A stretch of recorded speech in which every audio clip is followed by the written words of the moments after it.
All right, 622. Let's get this over with. And what that guy said, we do want to hear from you. He's not just blowing smoke up you. He's telling the truth. We want to hear from you. 877-602-9696 is the number. You can also text us at 33986. We begin. The moon is 34.7% of full. It's a waxing crescent moon. The moon will rise today at 1:20 p.m., today being Tuesday. It's the 18th day of August in the year of our Lord Jesus Christ, 2026. It's World Breast Cancer Research Day. Excellent. National Couples Day. It's National Fajita Day. You know, fajitas. Fajitas? Oh, I don't know Spanish. Is that how you... Ninfa Lorenzo, often referred to as Mama Ninfa, is widely credited with popularizing fajitas in the United States in 1973. She opened Nafina's Mexican restaurant in Houston and started making fajitas. It's National Ice Cream Pie Day, Pinot Noir Day, and Serendipity Day. Open yourself up to happy accidents and unexpected good fortune by trying something new. Taking a different route or simply being present, you might stumble into something unusual. Serendipitous? Serendipitous. And, you know, if you don't wear pants, ain't nobody going to pick your pocket. This is true. This is an all-new edition of the show for people who feel like hell in the morning. It's Radio from Hell, starring the Lords of Morning Radio. Kerry Jackson wearing the blue hat today. That's I like that. This is a custom Is it, that Dustin did for me. Oh, is it? The official hatter of Yes. the Radio from Hell show. Yeah, it's very nice. I'm Bill Allred, another Lord of Morning Radio, hatless. Gina Barberi over there, she's a Lord of Morning Radio. Katie for short is our producer in the booth behind me. Lakai is there helping out this morning in the booth, and there's the dog. That's really disgusting. Max. That is just... Roll over. Come on, cover that up. Jeez. Really, I wish I could do that right now. Right now, Yeah. I'm glad you can't. I'm glad I can't, too. All right, now we'll go to check-ins, 877-602-9696 or 33986. Oh, we have someone who wants Yes. to talk to us. Let's see. Casey is here. Good morning, Casey. How are you? Doing well, thank you. How are you? Okay. What's going on?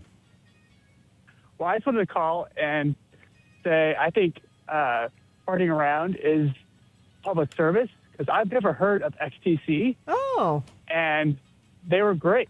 Yeah, they have a really deep catalog of songs. They haven't. I don't remember how long it's been since they've been together. It's been quite a while. Quite a while, yeah. But you... They were mainly in the 80s and early 90s. And, yeah, so just get a hold of, maybe just get a best of, a compilation, and listen to them. They're just great.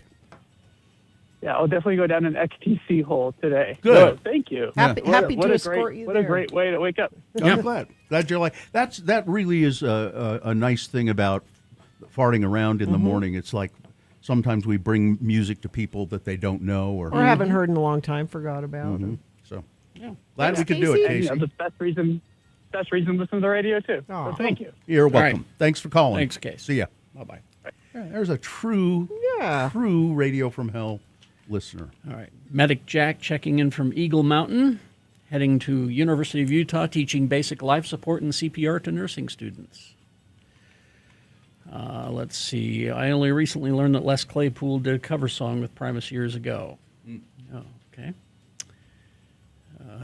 Let's see. Adam, the guitarist, checking in. I need a new tattoo to finish my sleeves. It's been about 10 years since my last one. Are you asking for suggestions? I mean, You we'd did have to not. see the sleeve. Yeah. Yeah. A hamburger.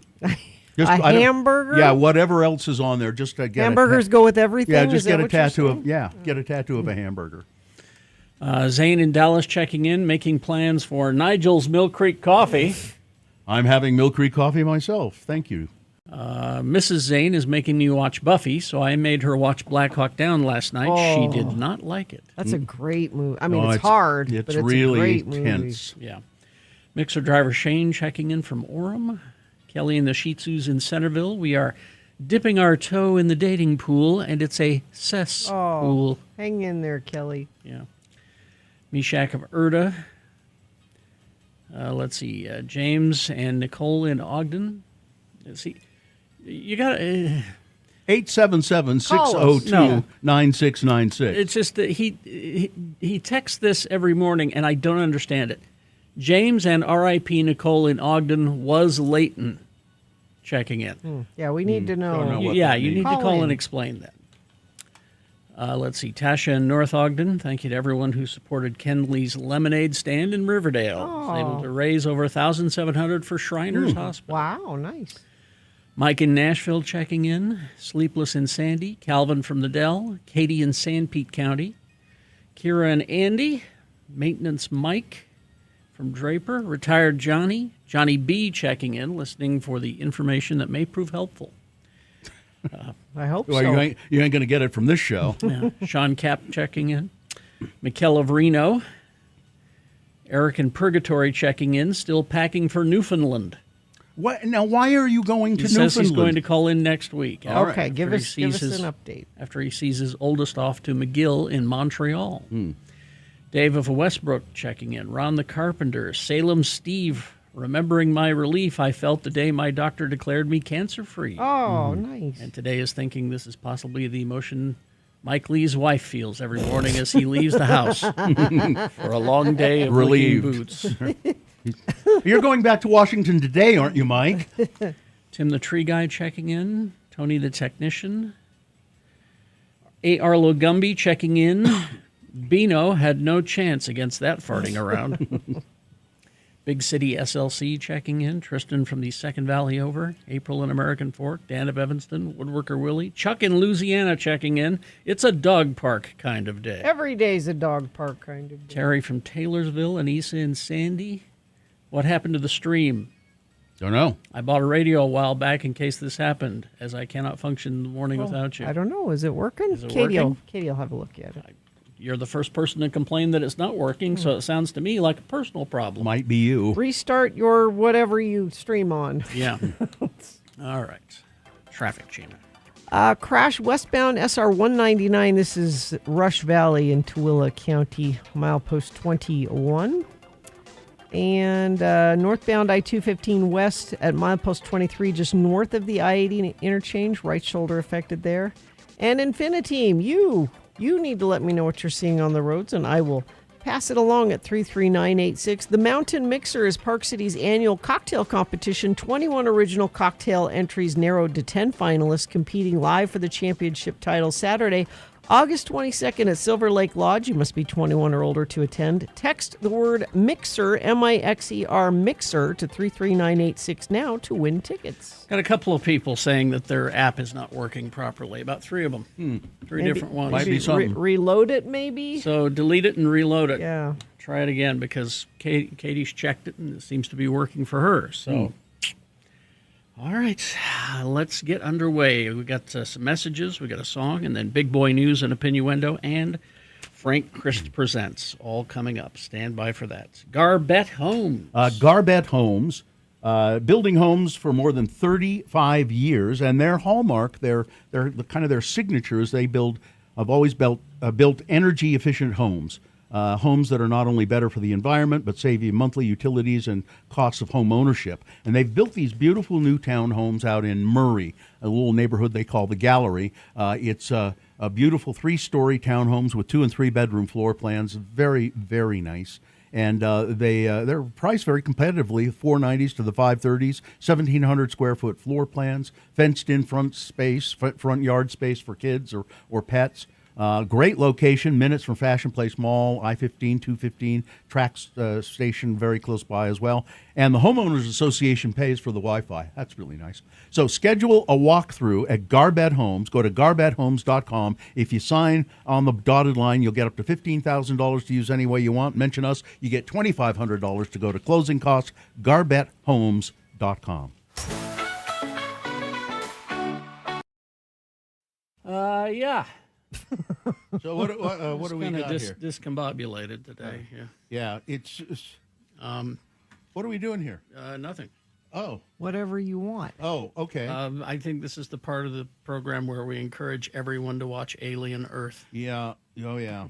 I'm all caught up. It was the last 2 episodes have been especially good. It just They're- keeps getting better. There's only 2 left. But if he wants to, he being Noah Hawley, if he wants to do another season, I'm sure. And did you say he wanted to do a Star Trek of He some wanted sort? to do a Star Trek. He wanted to explore what it means to be human because of Data. But his whole take was going to be not in any established universe, but it was going to be a synthetic like Data. And I think he transferred all of those ideas to this Yeah. show. Yeah, it's a little confusing to me, and I had to stop and ask my kid.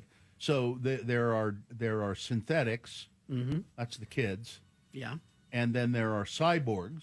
Mm-hmm. That's Morrow. Morrow. He's a cyborg. he's part robot, part Yeah. human. part human, part. He's got part robot parts. Yeah. And Like his fist has got a knife that comes out of it. Oh, that's cool. and then what's Timothy Oliphant? I think that he is a synthetic that does not have the A human in human it. personality. And Yeah. he's like, Yeah. he is what the synthetics will become. Because this takes place before the Gotcha. first Alien movie. Yeah. If you could have any tool pop out of your hand, what would you Beer opener. Cereal spoon. have? You, so when we were in we were in San Diego, Phillips screwdriver. and first I can't remember. Oh, I got Joe a Topo Chico because he likes the Topo Chico at the convenience store, and usually there's like a bottle opener in the hotel room, Yeah, usually, yeah. and there wasn't. And he said, "Well, I can open it just on a, on an edge." Yeah. What happened? No, nothing bad. He did it? There were no sharp edges on the count. Like everything was rounded. Like Oh, well, That's he because was they don't walking want you to around the hurt room yourself. going, "There's no sharp edge in here at all." Where I can. He managed to get it off. I think what he did is he had a belt that he used the belt to do it. well, who's the comedian that hit his head and died in his hotel room? I don't know. Hit his head and died. It was about 8 or so years ago. Maybe that's why they're doing rounded edges. Bob Saget. Bob Saget. You think he was trying to open a?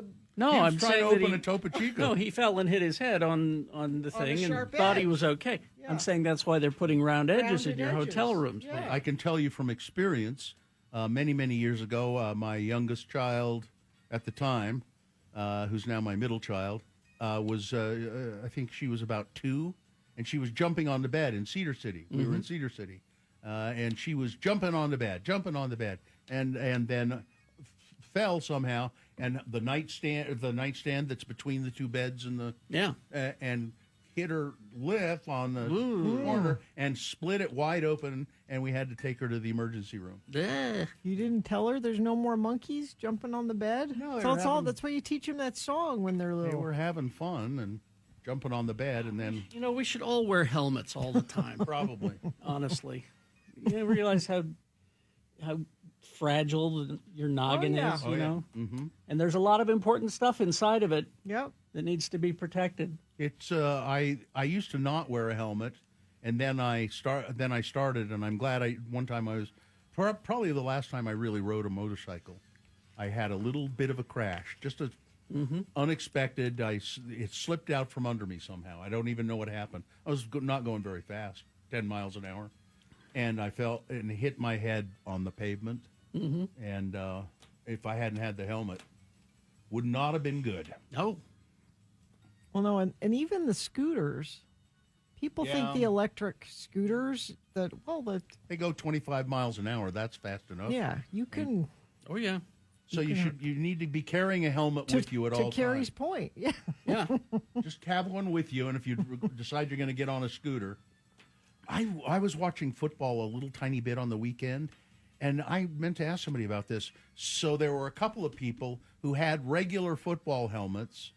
This is in the NFL, and then they had this kind of weird thing over the top of it. like it looked like a cushiony kind of. It was odd looking. Like a wool cap? No, No, it's like extra Extra cushiony. yeah, protections? over the top of the regular helmet.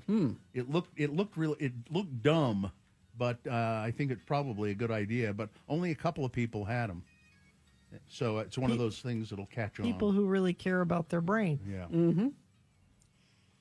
So we went from alien Earth to the importance of wearing a helmet. See, that's Yeah, if you're not sometimes wa- that happens. If you're not watching that show, watch it. It's on Hulu. Yes. If you Okay. like sci-fi at all, it's just excellent, and it gets better and better and better and better as it goes along. That sheep. Yeah. Well, the sheep is going to play an important role here. I think so, You yeah. know, and because you know why the sheep has that weird eye. Yeah.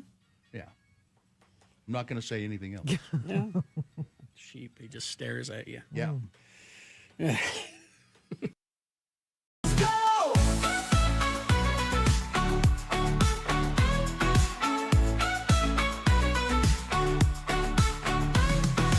Feel the beat, it's in your soul.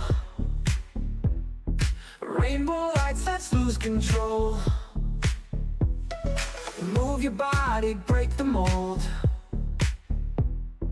Hearts unite. 6:38 right now. We got Big Boy News and Opinioendo. And right after that, it is Frank Christ presents They're Fine, They're Just Fine, the Dead Celebrity Game.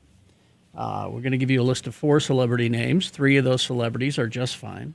One of them is dead. If you pick the dead one correctly, you're going to win what? Tickets to Avenged Sevenfold with Good Charlotte, August 25th at Utah First Credit Union Amphitheater. Avenged Sevenfold tickets at 877-602-9696. And all you got to do is sit through a game of Frank Christ presents They're Fine, They're Just Fine. 877-602-9696. We'll get that to you right after this. Big Boy News and Opinioendo brought to you by... Families across Utah are discovering Manor on First's warm, personalized approach to assisted living. See the difference for yourself. Visit manoronfirst.com to learn more and schedule a tour. And never forget... The views expressed on X96's Radio from Hell show do not necessarily reflect the opinions of Broadway Media, its management, owners, or advertisers. This program is intended for mature audiences. Parental discretion is advised. Kelly Osbourne, that's Ozzy's kid, pushing back after Twisted Sister frontman Dee Snider weighed in on the songwriting contributions of her late father, Ozzy. The exchange began after a social media user referenced bass player Bob Daisley's claim that he had written a large amount of lyrics for Ozzy's solo album, No Rest for the Wicked, before being fired and told that the lyrics were no longer needed.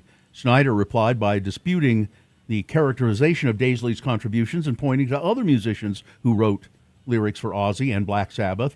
A load, how about all the lyrics? Ozzy always had bass players write his lyrics, Snider said. In response, Kelly subsequently shared a statement on her Instagram stories defending her father's legacy. My father's legacy as a musician, songwriter, singer, and band leader speaks for itself. Yeah, That's so true, you it does. You don't have to. His Kelly, friends, it's though, okay. why is Dee Snider giving a rat's ass about any of this? That's what I want to know. Dee has a show, and my guess is he was talking about it on his podcast. Just trying to drum up controversy. Well, I mean, he talks about music and musicians, and it comes up. All right, so let's move on here. The woman who accused former BYU quarterback Jake Retzlaff of sexual assault in a lawsuit last year is asking a judge to intervene after she says Mr. Retzlaff missed a settlement payment that he had previously agreed to in order to see the case dismissed. Identified only as Jane Doe AG, the woman's lawsuit was dismissed last June after the two reached a financial settlement. The details weren't made public at the time, but in a new Monday filing, her lawyers indicate that Jake Retzlaff agreed in a contract to make 2 payments to her. He made the first one, so he's going to, a big chunk of money, and then he made the first payment, but the second one was due July 3rd. He still has not paid, the filing reads, and is in material breach of the settlement agreement. The exact dollar amounts for each payment were redacted in the filing. Retzlav's attorneys did not immediately respond to a request for comment. In the latest filing, Jane Doe AG's attorneys attached copies of emails they say that they sent to Retzlav's lawyers, reminding them of the second payment coming due, and again requesting it after the July 3rd date passed. But they say Retzlav has not communicated with them or asked for an extension. They've asked a judge to order that he pay the rest of the settlement he agreed to. He was accused of sexually assaulting this woman at his home in Provo in November of 2023. The woman went to police days after the assault, alleged assault, according to the lawsuit, but did not initially identify Retzlav as her alleged assailant. Every time I read that, it makes it unclear to me why if she went to the police, what did she, if she didn't identify? I don't question women and why they do what they do when I mean, they've been it's just raped. odd. I don't know why. Anyway, There are reasons. Retzlaff withdrew from BYU last July. He was faced with they weren't going to kick him out, by the way. Yeah. They were going to give him a 7-game suspension. He's a good quarterback. But he went to Tulane and played there last season. I don't know how he did there. One man was killed and 2 others were injured yesterday morning in a shooting outside of a church in Kearns. Police were asked by funeral attendees to be present at the service, which took place at a Church of Jesus Christ of Latter-day Saints building. They were expecting trouble. Unified Police Department Assistant Chief Justin Hoyle said in a news conference around 11:25, officers present in the area heard gunshots. Yep, trouble. Found one man in the road with critical injuries, taken to the hospital and later pronounced dead. While officers were attending to the man in the road, they saw people carrying another injured man to a car nearby. When the officers told the people to stop, they drove away. Police were able to stop the vehicle, and they found a second gunshot victim with critical injuries in the car. He was taken to the hospital. Authorities also found a third gunshot victim at the church who had critical injuries. He was also taken to the hospital. Police are still working to identify a suspect. We didn't know what the problem would be. We get calls all the time that there could be a problem, and we respond. We were visible, said the police. A lot of times, fortunately, things don't happen. Unfortunately, in this situation, we had tragedy that took place there behind us in the church, and there were 3 nearby schools.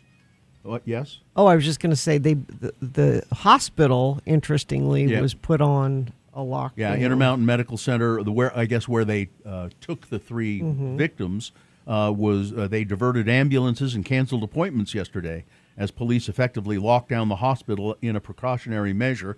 This is a precautionary measure by law enforcement to make sure everything is safe and protected. So those 3 people that are in the hospital, maybe somebody's going to come and continue to keep gunning for them. This is just ugly gang-related activity.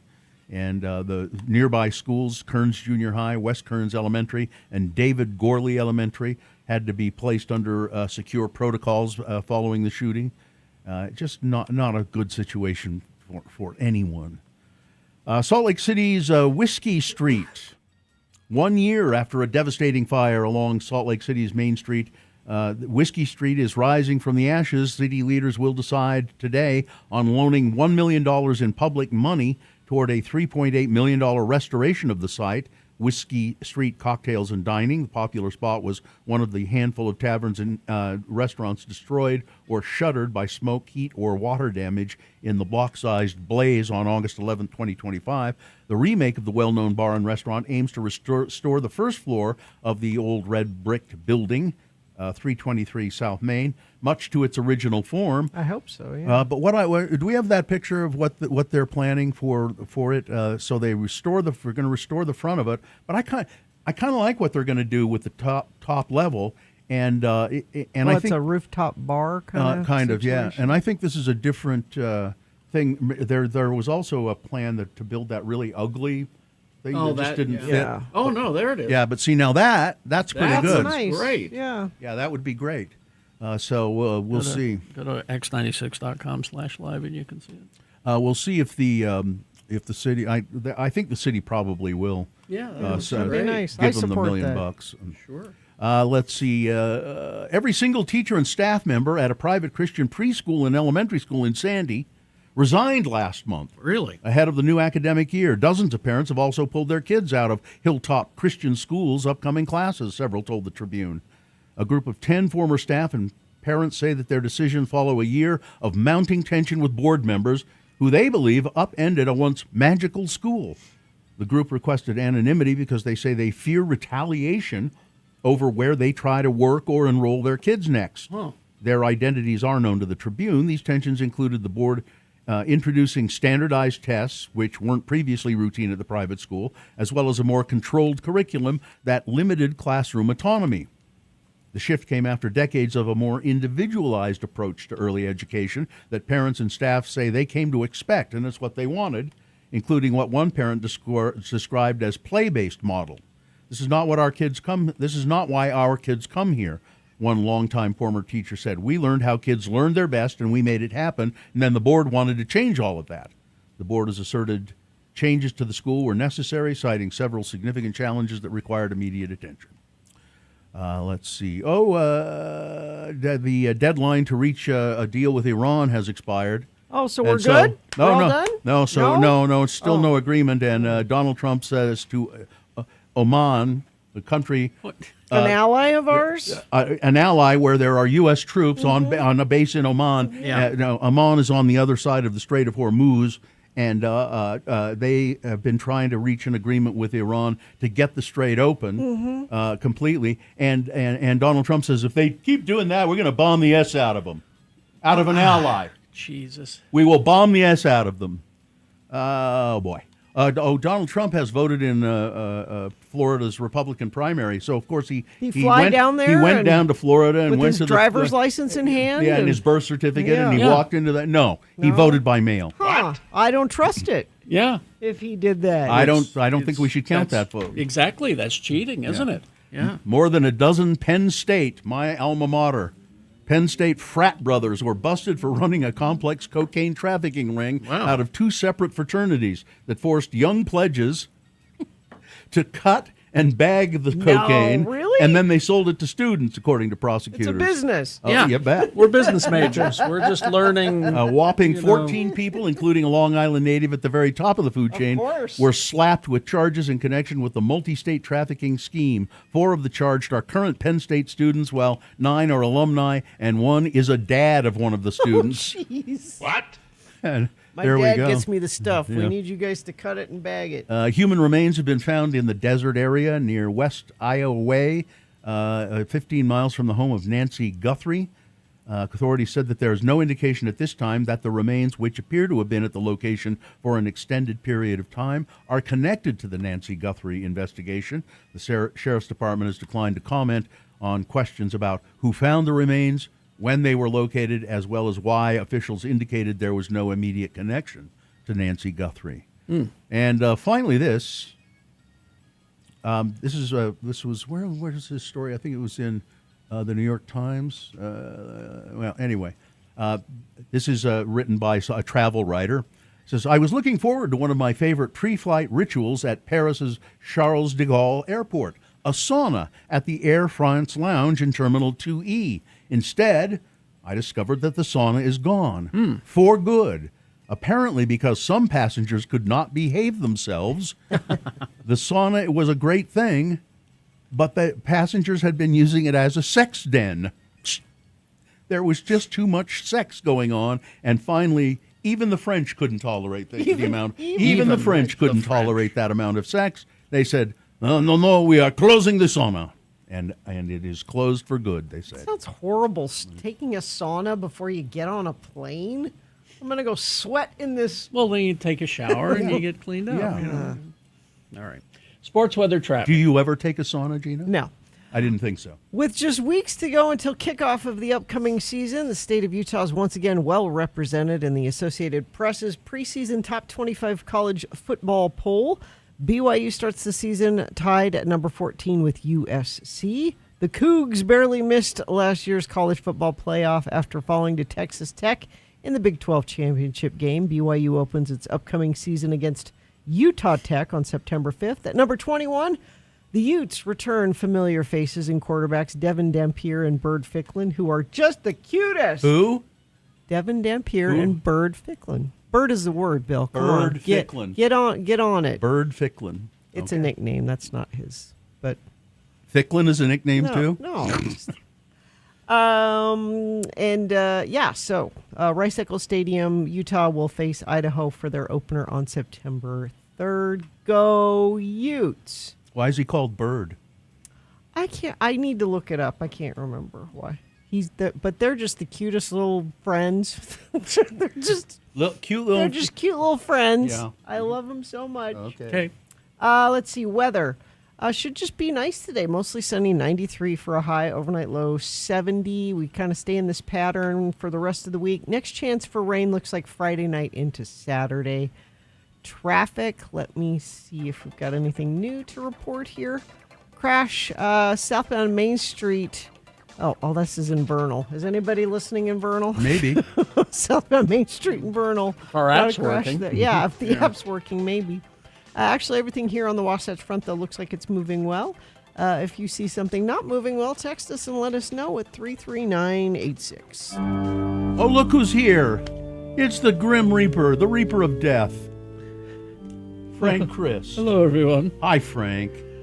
Frank Christ is a Grim Reaper of celebrity souls specifically. Yes. You've been awfully busy lately. Very. Oh, I'm exhausted. Sad. It's very sad.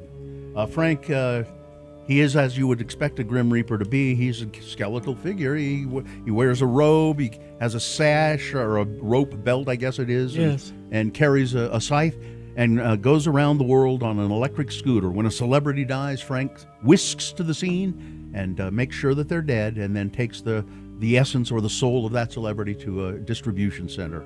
And from there, Frank, you don't know where they go. Well, I'm not supposed to know. Mm-hmm. It's hell usually. Yeah, it's- 99% of the time. Frank joins us to play the game we call Frank Christ They're Presents. fine. They're just fine. He gives me a list of actors, 4 actors. 3 of the actors on that list are, in Well, they're fact, just fine. but one of them Frank, Oh.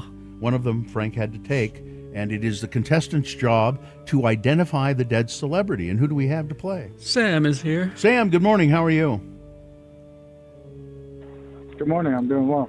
Good. I'm glad you are. I'm fine, by the way. I'm just fine.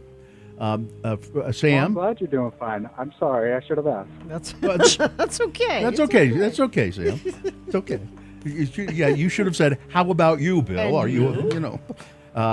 But How Sam. about yourself? Okay, Sam. If you identify the dead celebrity here, you will win this prize. Gina. Tickets to see Avenged Sevenfold with Good Charlotte, August 25th at Utah First Credit Union Amphitheater. All right. Let's see how you do, Sam. Because it's Serendipity Day. Happy Accident Day. Frank has given me a list of actors in films built around accidental discoveries and serendipitous turns of fate. Here we go. Number 1 is Frederick Forrest.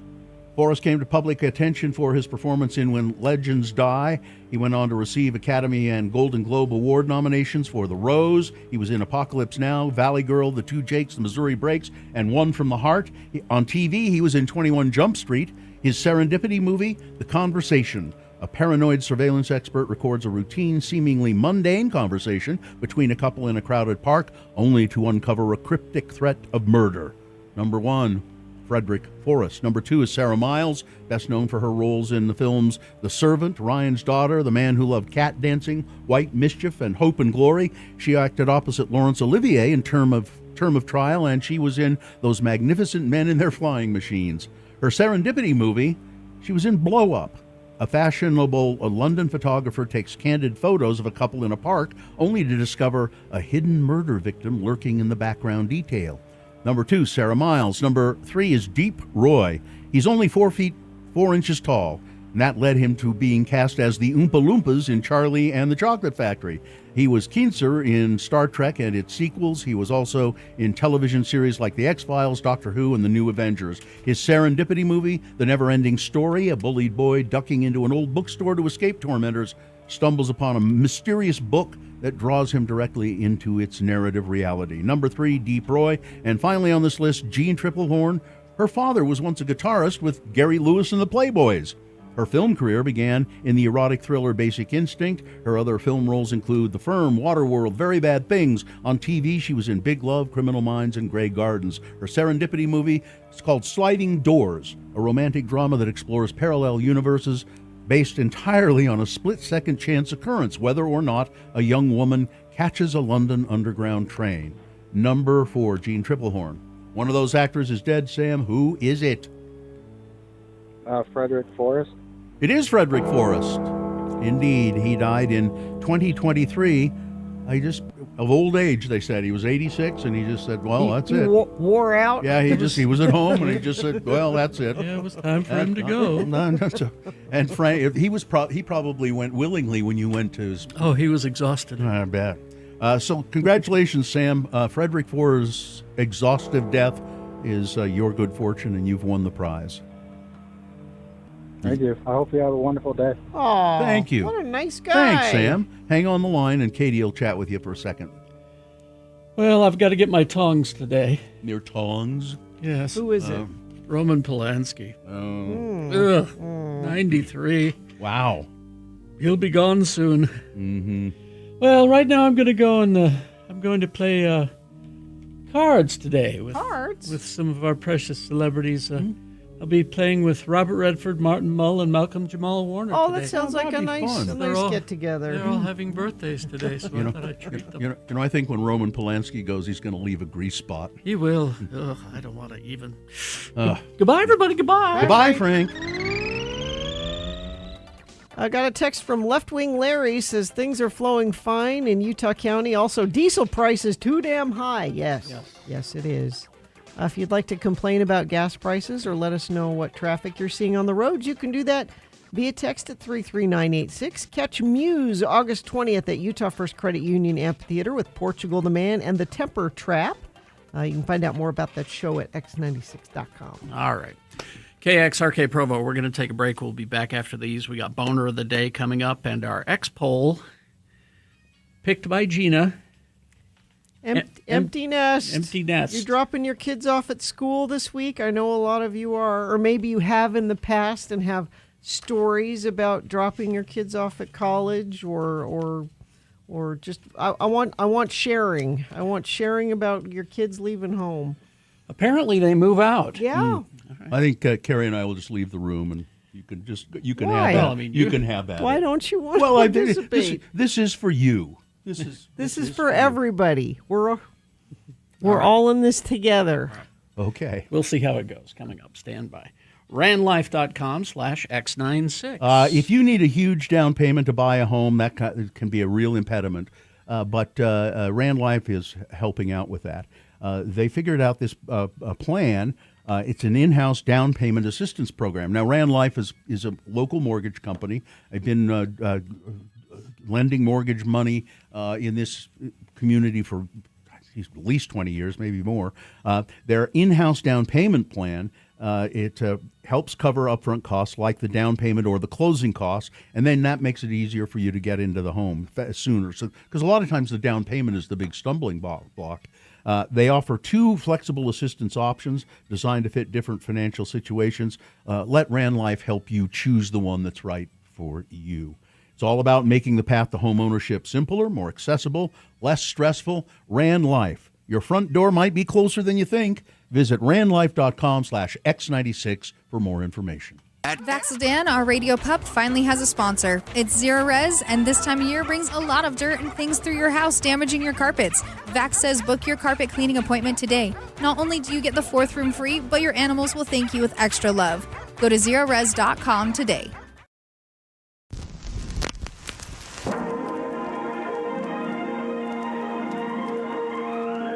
It's often said that people of Utah speak a language all their own. It's a language that's often confusing and even incomprehensible to newcomers here in the Beehive State. So, Radio from Hell presents a handy guide to help everyone understand how the natives speak. It's the Utah Word of the Day, and today's word is... Well, there's several Utah words in the following conversation. They are line, trine, bean, and sane. You will hear them all in a following conversation between the mayor of Mona, Utah, Don Criddle, and his son Denver. There's trouble brewing in the Criddle household. Let's listen. Daddy! Daddy, I can't believe this. You was lying to me the whole time. You was lying your head off, wasn't you? Lying about what, son? You was lying about running for mayor again. You said you wasn't going to run. You said you was going to stop being mayor and run for Juab County Commissioner. Well, I wasn't lying about that. I was planning on running for commission. But things change, and I have decided to throw my hat back into the Mayor-Mona ring for another term. What changed? I wanted to go from being the important son of a mayor to the more important son of a county commissioner. Being a commissioner carries a lot more weight than being a mayor. So being the son of a commissioner is lots better, too. So what changed? Well, son, I seen who was going to run for mayor, and I just couldn't let it happen. I had to oppose him. He would be really bad for Mona. Who would? Who's running? It's that former morning radio guy you like. Captain Breakfast is running for mayor, and I can't take the chance that he might win.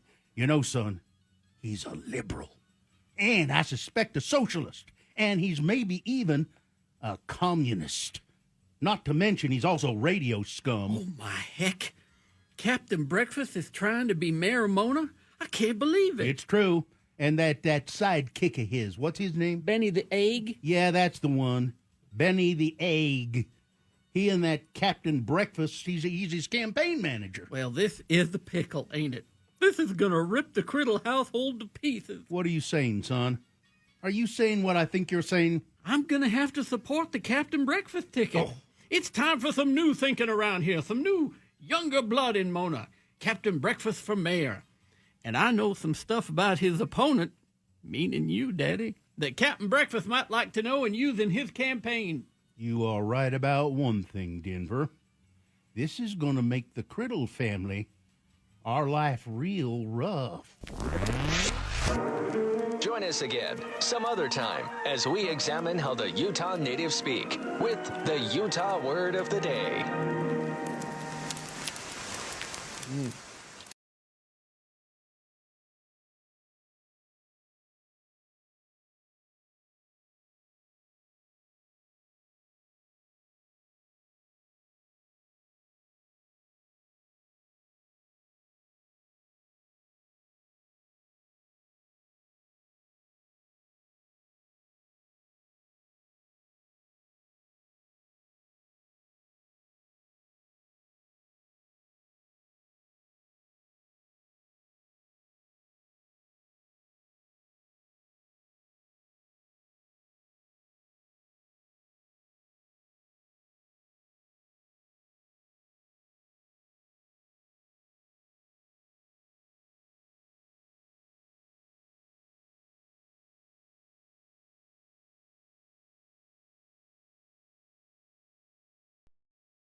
we heard from Scooter, who's looking for a woman in Sunset. An insect woman? Maybe. If there's one available in Sunset. Sunset. He's not picky, is what you're saying. No.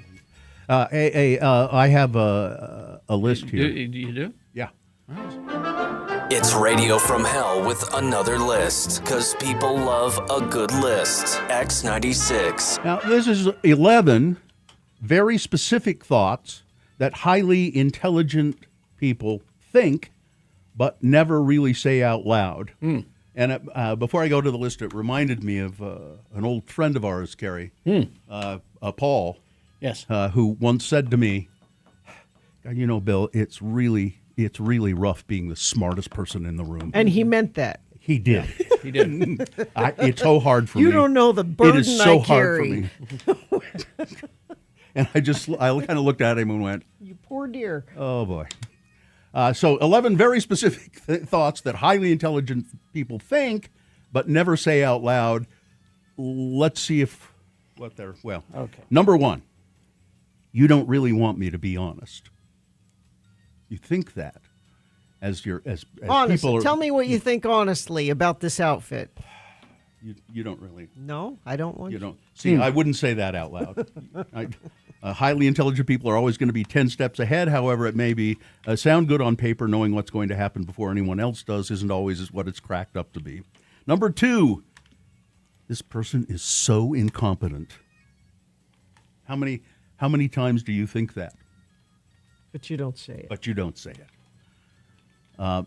Here's one that I think maybe has been said by one or more of us. Why do I have to do everything around here? you really shouldn't say that out loud. No. You should not. Number 4, this person isn't being logical right now. Well, you think that. Yeah, you'd think it. Yeah. Yeah. Number 5, am I the only one noticing this? I can't be the only one. Yeah. I say that out loud. I think I have heard you say that. Yeah. It may sound cold-hearted, but involving themselves in drama will only end in disaster. Focusing more on their mental health and prosperity, those who play it smart always win in the end, so don't say that out loud. That's why you stay silent. Mm-hmm. Number 6, this person clearly does not think things through. Yeah, I've said that out loud. Yes, I think you have. Yes. Yes, I think you have. Carrie actually doesn't care what people think. So Yeah. A lot of it, that's true. And I was going to say, see, I've said most of these things out loud. I've said some of them too. I've said this next one, number 7. Maybe it's best if I just stay quiet right now. Mm-hmm. It would be best if I just didn't say anything. No, tell more. me. Tell me what you're thinking. I think it would be a good idea. I for want to me. know. I really want to know. You really do not. Number 8, this conversation is going nowhere. I think that almost on a daily basis when I'm at my desk. Number 9, this isn't going to end well. Again, I've said all of these things out loud. Here's one I know you've said. Okay. And I think I've said it too. But you're not supposed to say it out loud if you're really smart. You don't say it. This is a giant waste of time. Yes, Yeah. we've said that out loud. I've said that in our promotion meeting on several occasions. Yeah. It's like, are we done? Yes. This is what and my favorite thing too is in the how many conversations are we having at the same time here? Yeah. How many? Huh? Number 11, this is the last one. I could explain this to you, but it really wouldn't be worth it. Well, you wouldn't say that. Wouldn't be worth my effort to try and explain this to you. No, I have said that out loud. So if you say these things out loud, you're probably not as you should be smarter about it, is what they're saying, I think. No. You should be smarter about it. That explains all the bridges that I burned, Well, basically. it kind of does, yeah. It's Do you guys want to know what Little House character you are based on your zodiac sign? you don't want to know what I'm thinking about you right now, do you? You really don't want to know what I'm thinking about you right now. I have absolutely zero interest in finding that out. I'm a Scorpio and I'm Caroline. I'm Caroline. And See, if I knew any of these characters, it means I'm nothing. I'm the mom. it means nothing. Yeah. Tristan says, I can explain it to you, but I can't understand it for you. Ooh, that's good. Ooh, That's a good one. I could explain this to you, but I can't understand it for you. Yeah. And then Steph says, did my mom make this list? Yeah, it's really hard to hold these things back sometimes, and like in a promotion meeting or something. It's hard because you really shouldn't. You should just be. Well, it's like that meeting specifically. Let's get it started, all right, and let's end it. We're spending all this time farting around about what you did over the weekend, or No, I don't care. making fun of something. No or, small talk. No. Zero small talk. Come on, you're keeping Gina from getting home. What do we have? Carrie, you're a Pisces, right? No, Virgo. You're Virgo. What character would that be, Gina? You're John Edwards. You're Mr. Edwards. I have no idea who that Wait, is. that's really interesting, isn't it, Carrie? I have no idea.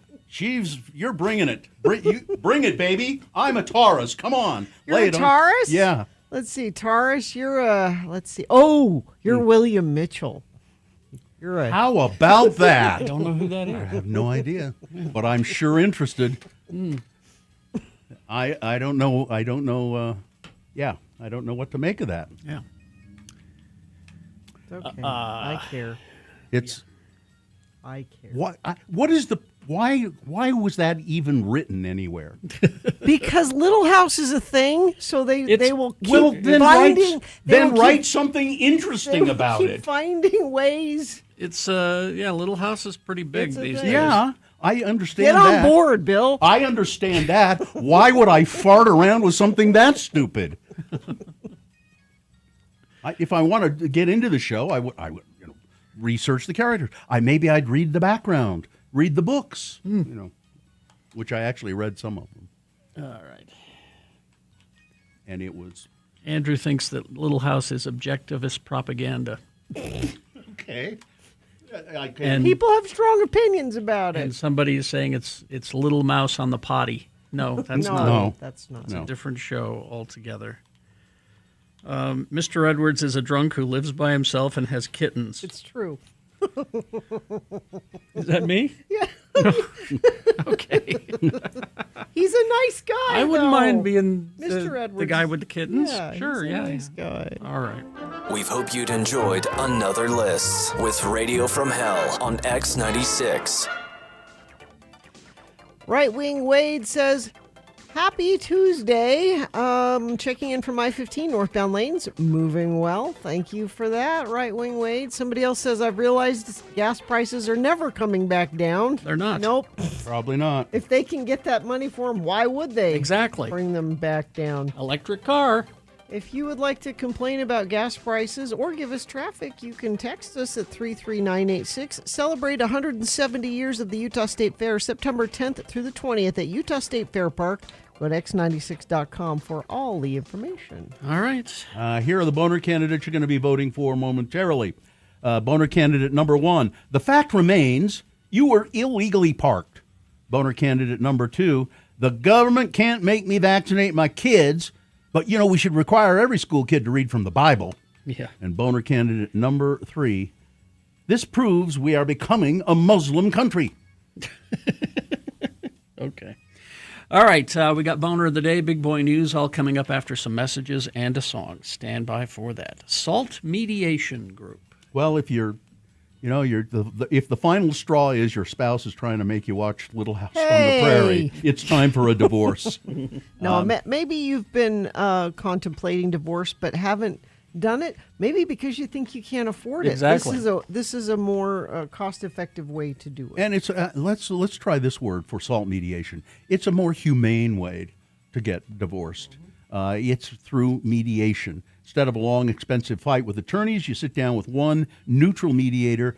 They walk you through everything calmly, draw up the paperwork, and then they take the paperwork to court. You never have to even go before a judge with salt mediation. So if you've been thinking about getting a divorce, if mediation can save you thousands of bucks, and many couples are fully divorced in as little as 45 days, you are in control, and it's better for the kids, too. So go to saltmediation.com for a free consultation. Summer.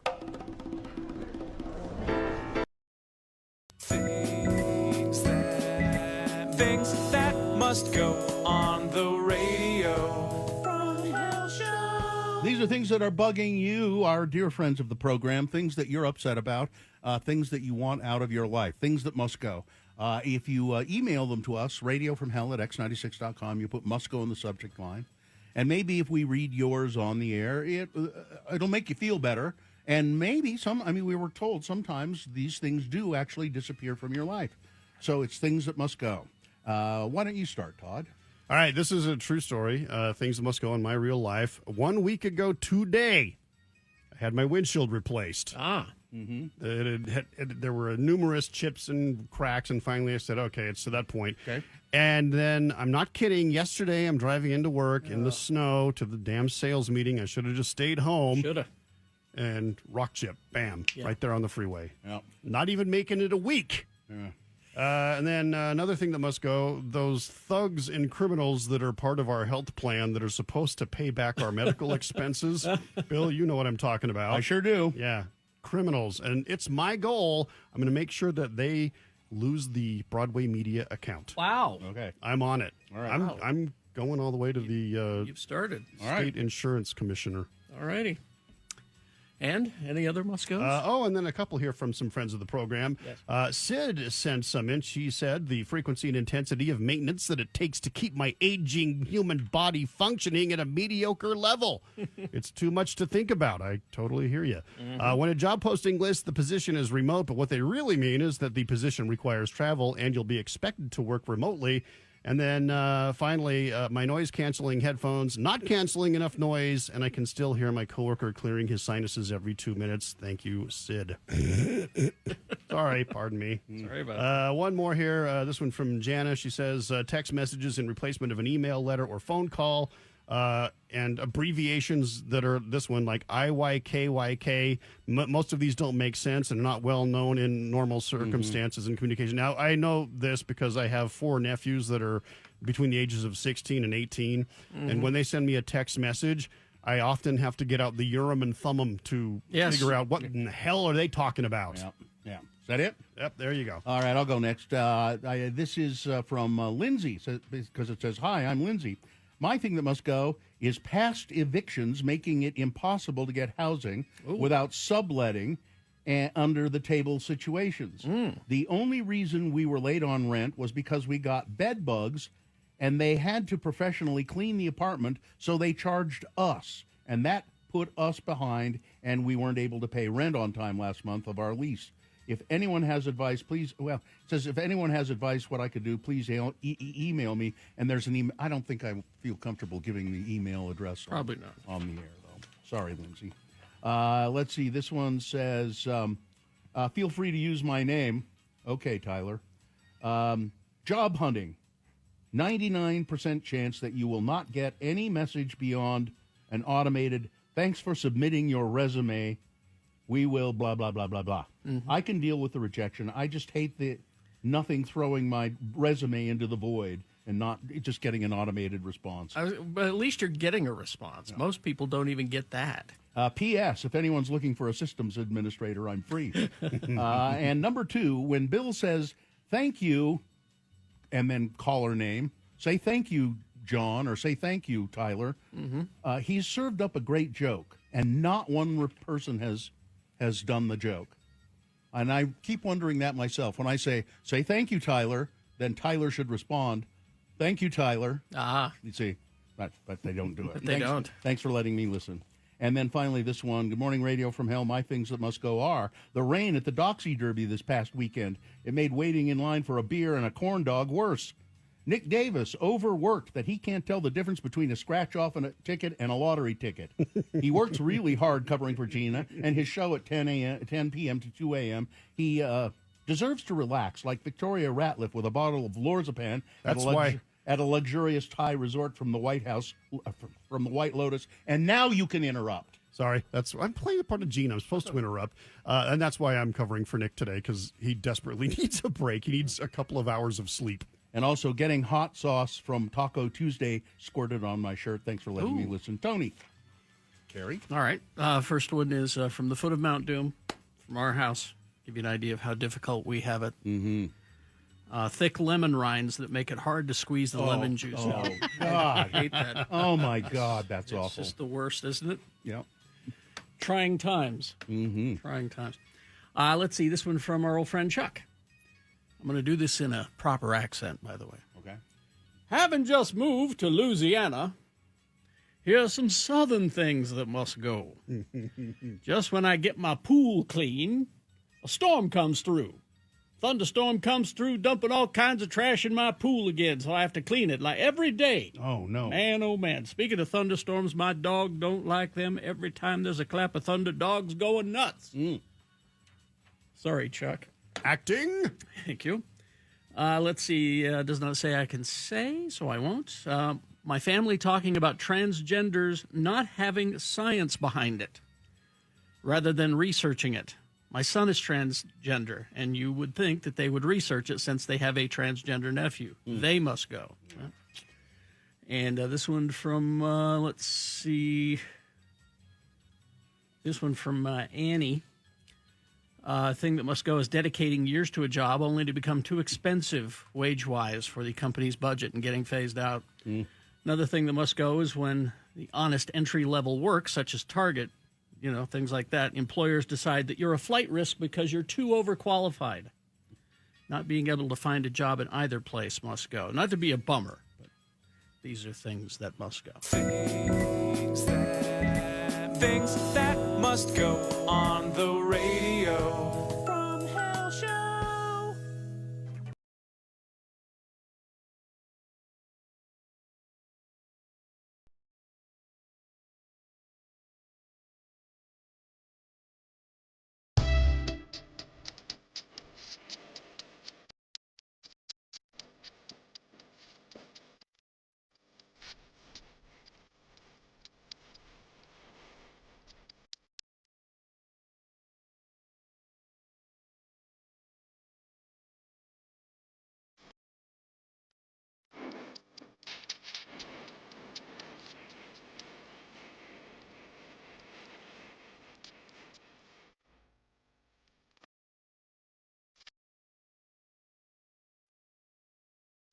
All right, 7:24. Time for big boy news and innuendo. But first, it's Boner of the Day. 3 news stories. These will be examples of bad, stupid, or funny human behavior. You will decide with your vote of these 3 candidates which one is the worst. Which one deserves to be Boner of the Day for today, August 18, 2026. We'll give you 2 candidates now, a third after the news. Once you've heard all 3, you will vote, and one of you lucky random Boner voters will receive. I can't buy it. Got to win it. Radio from Hell Boner t-shirt. All right, Dan, Boner candidate number 1. The fact remains you were illegally parked. Auckland, New Zealand. An Auckland woman who died and then was resuscitated in a supermarket parking lot got an $80 fine a few days later. The 54-year-old woman collapsed at New World Orea on July 26th. That's a supermarket, I guess. An unidentified bystander performed chest compressions after finding no pulse, saving her life before paramedics arrived. Her father, Keith Wilkinson, said paramedics confirmed that her heart had stopped and she was technically dead. Her car remained in the lot for 5.5 hours.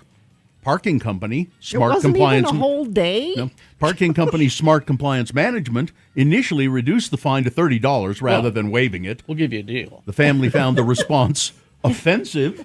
Yeah. New World Orea owner-operator Steve McLean intervened, reimbursed the fee, and called for parking rules to be applied with some common sense.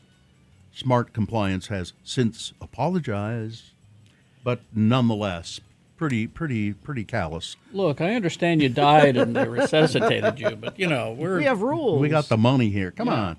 The fact remains you were illegally parked. Boner candidate number 1. Boner candidate number 2. The government can't make me vaccinate my kids. But we should require every school kid to read from the Bible. Oh, boy.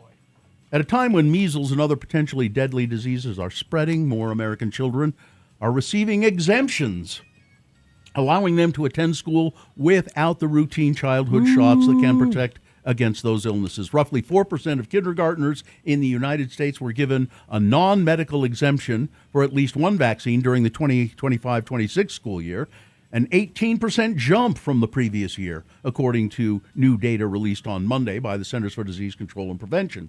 That rise, the largest annual increase recorded in more than a decade, comes as a growing number of states look to loosen vaccine mandates or even do away with them entirely. I think this is child abuse. Exemption rates vary dramatically by state.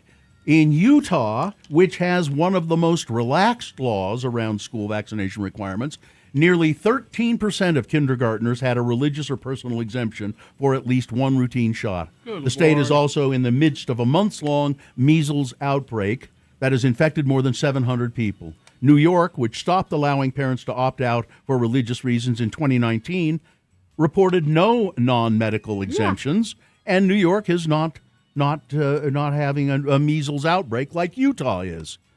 But, you know, and Texas can force kids to read the Ten Commandments. They're going to post it on all the schools now. A majority of the U.S. Fifth Circuit Court of Appeals ruled in Texas officials' favor, concluding that the law does not establish an official state religion. We just put the Ten Commandments in every single official school. State religion. No, it's not. We're not. What about saying, all the little kids that are? I don't. Listen. Okay. Listen. The schools and the government, they can force you to read the Ten Commandments, but they can't force you to get vaccinations. Boner candidate number 2. Coming up in a moment, boner candidate number 3. This proves we are becoming a Muslim country. Boner candidate number 3 coming up after this. Big Boy News and Opinioendo brought to you by SALT Mediation, the modern way to divorce. No court battles, flat fee mediation, uncontested services, attorney-prepared paperwork with no court appearances. Visit saltmediation.com to schedule your free consultation. And never forget, The views expressed on X96's Radio from Hell show do not necessarily reflect the opinions of Broadway Media, its management, owners, or advertisers. This program is intended for mature audiences. Parental discretion is advised. Sopranos star Drea De Matteo is reflecting on how joining OnlyFans became not only a financial lifeline when she was facing the loss of her home, but also an act of defiance against Hollywood.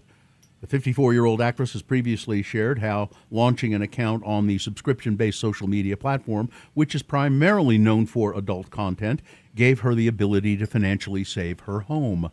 During an appearance on Jamie Kennedy's Hate to Break It to You podcast, De Matteo explained that the platform gave her a way to make a living without relying on the entertainment industry after she became increasingly alienated from Hollywood over her political views and opposition to COVID-19 vaccinations. Yeah. There you go. Yeah. In some ways, the OnlyFans page was almost like a political statement on my part. In a way, she said, "Oh, yeah, get back in the system," Kennedy said. "Oh, it was like, F you. I don't need to work for your effing corporation," De Matteo said. I mean, you kind of do, Yeah. but Well, yeah.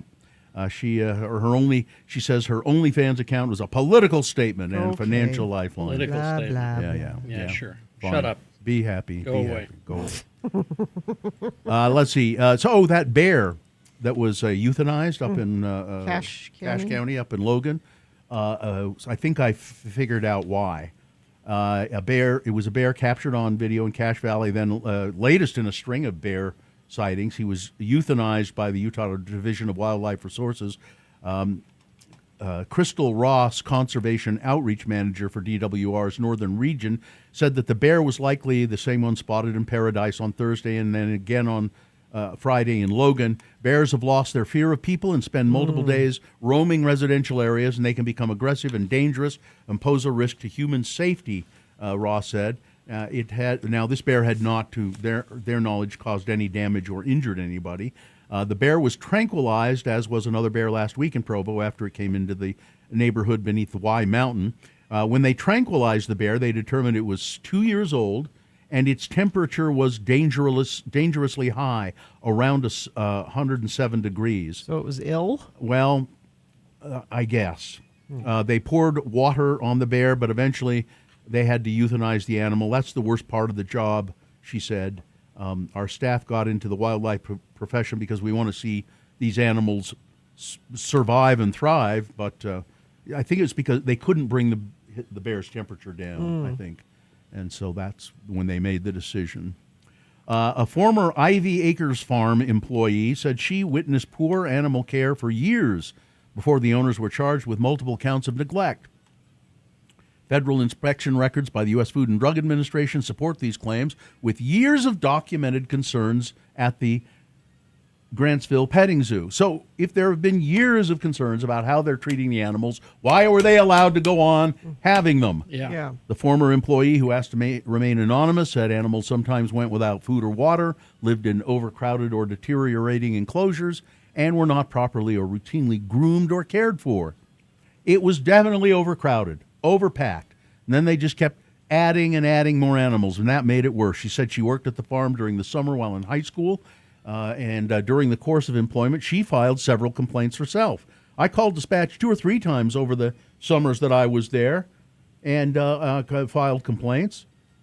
Nobody ever did anything about That's it. very strange. The U.S. Food and or U.S. Department of Agriculture inspection reports dating back to 2017, those records revealed concerns involving sanitation, veterinary care, unsafe enclosures, several serious incidents involving animal deaths, and yet nobody did until just this yesterday or over the weekend, I guess. Finally, they took the animals away and closed it down. Hurricane City says flood caused by out of town debris. That doesn't make sense. Somebody trucked in some debris I from guess. out of town. That's out of town debris. Hurricane City said that they were prepared for flash flooding, but there was too much water coming from out of town. The Hurricane City manager, Caden DeMille, said it was an accumulation of water and debris from the east. So it was debris from outside of the city limits that came pouring down Gould Wash into town. We've seen large trees and stumps that apparently have come from the east side of the city and up above. DeMille said there were no failures within Hurricane and that the wash was prepped for impact. We spent a lot of time in the wash during the summer months cleaning it out, sending equipment up and down the wash, cleaning out debris, chopping it up so that it's smaller and able to pass through the culverts, through the bridges when we have water running through the town. But still, they had quite a mess in Hurricane. So I read this headline, and I thought, what is this? Semi-truck hauling chicken rolls blocks westbound I-84 in Weber County. Mm-hmm. No, it's semi-truck hauling chicken Comma. Rolls. Yeah. And chicken blocks rolls, that sounds good. Chicken So rolls. it's I'll a have chicken roll. That sounds good. A little bit of gravy on there would be good. A semi-truck hauling chicken rolled and blocked all lanes and shoulders of westbound Interstate 84 after a crash in Weber County. The Highway Patrol reported a sedan had merged into the semi-truck, causing it to roll over. The driver of the car was taken to the hospital with an injured shoulder. No word on what happened to the chickens. I don't know. A database of federal law enforcement officer misconduct records. Yeah. Survey measuring physical, sexual, emotional violence against children and youth. Real-time pollution readings collected by air quality monitors from U.S. embassies around the world. Sounds These important. are U.S. databases. Yeah. Donald Trump his administration has deleted or altered nearly 400 different U.S. data sets, endangering public health, education, and more. What? Hundreds of federal data sets that the Trump administration has taken down or altered as part of its aggressive campaign to wipe out all mentions of data findings that do not align with the administration's priorities. Oh, boy. Over the past year and a half, at least 28 federal databases have been deleted, and another 338 data collections have been modified, according to an online tracker released last week from DataIndex.us, a group of data policy experts, researchers, and developers that formed last year to monitor changes to government data. We are at a very vulnerable point as a nation, said Denise Ross, former U.S. chief data scientist under the Biden administration and co-founder of DataIndex.us. We're facing a future where we are not going to have the information we need to make decisions that will save lives and benefit American communities. Exactly. The tracker includes detailed information about deleted or altered databases from more than 60 federal agencies that span the environment, labor, law enforcement, and other topics. But data sets on health appear to be the most affected by the Trump Yep. crackdown, comprising about 40% of the total or of terminated or altered data collections tracked by dataindex.us. This is, this is a threat to health policy. This is because deleting the report doesn't delete the truth of what's actually going on. That's going to happen whether it's written down or not. They no longer collect information on queer and trans people as part of Trump's executive order defending women from gender ideology, extremism, and restoring biological truth to the federal government. This is a concerted campaign to it's fascist is what it is. Yeah, it's sweeping fascist, everything under the rug. It is a fascistic government, and now they're in Kansas. Yeah. They're requiring trans people to turn in their driver's licenses and get new driver's licenses that because it's hurting who? That specify their gender at birth. Who's going to check? And you know what's it's just eerily like, and I read this in an opinion column by M. Gessen. It's like when the Nazis made all Jews get an identification card. Yeah. And the identification card, all men had to have the middle name Israel. Yep. And all women had to have the middle name, I think it's Sarah. Papers, And so please. that they could know, if they weren't sure by your name, they would be able to identify you as a Jew. Mm-hmm. This is exactly what's going on in Kansas. On our way. Anyway. Weather, traffic. 75 right now. Going to get up to a high of 93 today. Mostly sunny. Overnight low 70. This is kind of the pattern for most of the week, it looks like, although we do get warmer. We'll be close to 100 by Friday, it looks like. And chance of thunderstorms increase Friday as well. Traffic, we have a crash northbound I-15. Oh, by the way, Carrie, this is a sponsored traffic. Okay. Northbound I-15, milepost 299 in Murray. It's the left shoulder that's affected there. And let me check our message stream. That's where Infiniteam complains about gas prices and lets us know what they're seeing on the roads. And I don't have anything new to report right now, but please let me know what you're seeing. 33986. Traffic brought to you by... Save $100 on Aereo's summer AC tune-up. Just $49 gets you a thorough 40-point inspection and performance check. Book today at aereohome.com. Here's boner candidate number 3. This proves we're becoming a Muslim country. Okay. Right-wing YouTuber Nate Friedman was criticized after using a video in which he shares his horror after walking into a grocery store and finding it full of Muslim customers. So? Friedman walked the aisles of a store in Dearborn, Michigan, and declared that, quote, our country is becoming unrecognizable as his camera records Muslim shoppers going about their business. He played the video largely without commentary, saying at the end that he tried to interview customers but was denied 10 times because they didn't speak English. He vowed to bring maybe Arabic. You were harassing them. He vowed to bring an Arabic translator with him the next time around. Friedman's video caught the eye of Eric Doherty, a far-right media entrepreneur who runs Florida's Voice and Right Line News. Doherty called the footage terrifying in a post. Terrifying? They're in a grocery store. He told his own following of 1.1 million users that Friedman had walked into a grocery store in Michigan and it looks like a Muslim country. What they didn't really point out is that the store was clearly an ethnic supermarket, which explains its predominantly Muslim clientele. Yes. The store sign seen as Friedman enters is written in Arabic. Yes. But even if it wasn't, even if it was a how does this grocery store, How does this hurt anyone? Their families shopping for and food. it's in Dearborn. Of course, but the point is, it was. They don't tell you this. They were don't purposely tell you. trying to make it look like. It was in Dearborn, which has a large Muslim population. Yeah. So there you go. Boner candidate number 3. This proves we're becoming a Muslim country. Idiots. All right. Let's review the first 2 and vote. Boner candidate number 1. The fact remains you are illegally parked, ma'am.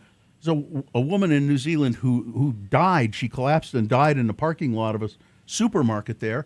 She was revived, and she's recovering, but her car remained in the lot for 5.5 hours. They took her off to the hospital, and the parking company levied a fine. Says we'll lower the fine. It's supposed to be $80, but you only have to pay $30. Thanks.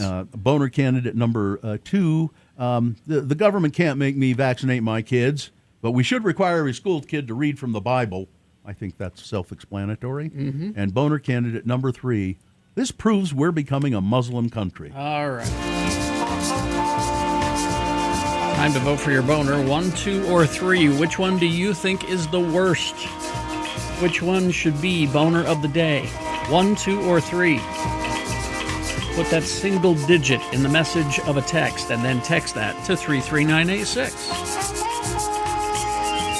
Or call Katie in the producer's booth. She'll take your live voice vote at 877-602-9696. Or go online, x96.com. Look for the box that says Boners, August 18, 2026. Click and vote. If you don't see that box, refresh your browser. It'll appear. Click and vote. All right, you got a little less than 4 minutes to get your vote in. As soon as we award the boner, it's time for the X-Poll. The X-Poll today is, Gina wants to talk about empty nests. We're sending our kids off to school. I want to hear your stories from this year or years past when you have sent your kids off to school. You know, they move away, apparently. All right. Oh, so she's going to talk about that coming up on the X-Poll. Get ready to call in. All right, let's get to voting. Here we go.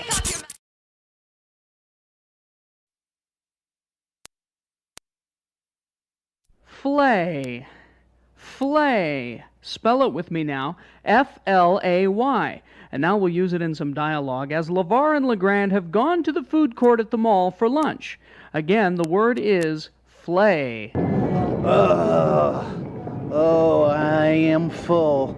That was a mighty good meal, LeVar. Yeah, pretty good. Hey, you think that me having a large order of chili cheese fries at the A&W was good for me? Well, I don't know if it's good for you or bad for you, but you eating them is bad for me. What? I mean, we're going to have to drive home with the windows of the pickup rolled down for sure. What a smell! Sorry. Well, I wonder if them fries was good for Mart. I'm kind of getting chest painy since I ate them. Probably just some big old gas bubble trapped near your left ventricle. You know, you should have had what I had for lunch. A hard, healthy sandwich from Chick-fil-A. Oh. Eating them fries was worse for you than eating a big old hunk of filet mignon. All that fry grease is going to go right to your arteries. Oh, hey, how come they call a filet mignon a filet mignon? I don't know. I guess because it's a flame-broiled piece of meat that is so thick and heavy that when you eat it, you get sleepy and start to yawn. Therefore, i.e. and etc., a filet mignon. Oh, filet mignon. Yeah, filet mignon. Ooh, looky here. Here's a blood pressure machine here to the drugstore in the mall. Let's see. Let's pop in a quarter, and I'll check my blood pressure. See if them fries has pushed it up any. All right, go ahead. I'm sort of not feeling too good. Put the quarter in there, then. Put it in. Go. You'll have to squeeze your forearm a little. You must be absolutely still but relaxed during the test. What's it mean? It's going to squeeze your arm there. What's it doing now? It's like clamped down on me like some kind of ferocious animal. I don't know. What? Oh my God! What's this flashing light mean? I don't know, but It's flashing real fast. it feels like my heart is starting to speed up really fast. You don't look so good, LeGrand. I'm feeling kind of weak and pale, like. What?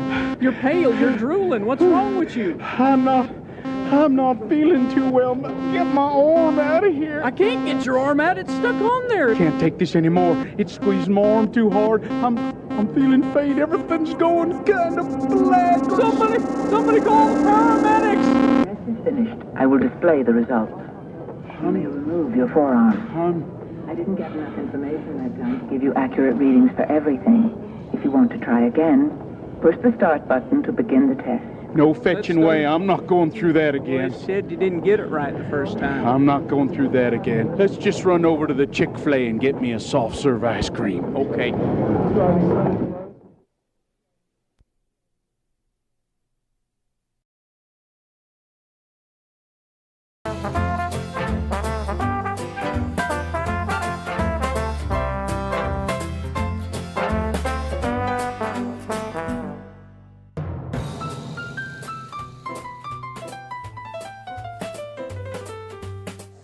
want to trade my cheese for the meatball? Because you don't like that and I don't like that. Okay, you know that's got fish eggs on it. Well, I'm not trading you anything. As many people know, I don't believe in eating meatballs. Bald meat is not something I like or want, so I'm not sure what I should do with this. Smash it. Plus it's got fish eggs on it. No. But Squish it. I think what I'll do is, okay, squish it. Squish it. And will that make it ethical that I can do it? Yes. There it is. It's a patty. It's now a patty. That's right. There we go. It's now a small meatloaf. All right.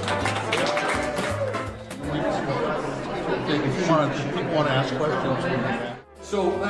So Bill, sometimes people buy wine and store it. So that's what this is.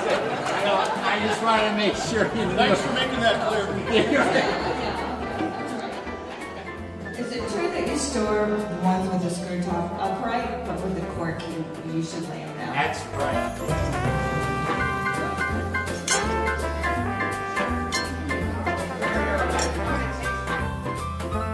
All right, 7:48. Let's a wired boner of the day. And the boner of the day is brought to you in part by Chicken Parmesan. And catch Muse August 20th at Utah First Credit Union Amphitheater with Portugal the Man and the Temper Trap. August 20th. Get more information at x96.com. And roasted broccolini. Boner candidate number 2, the government can't make me vaccinate my kids, but schools can force them to read the Ten Commandments. And boner candidate number 3, this proves we're becoming a Muslim country. They fought it out. Each got over 100 votes. Mm-hmm.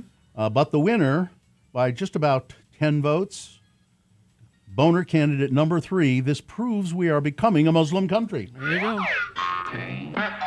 That's your boner of the day for today, August 18, 2026. Now qualified to be boner of the week.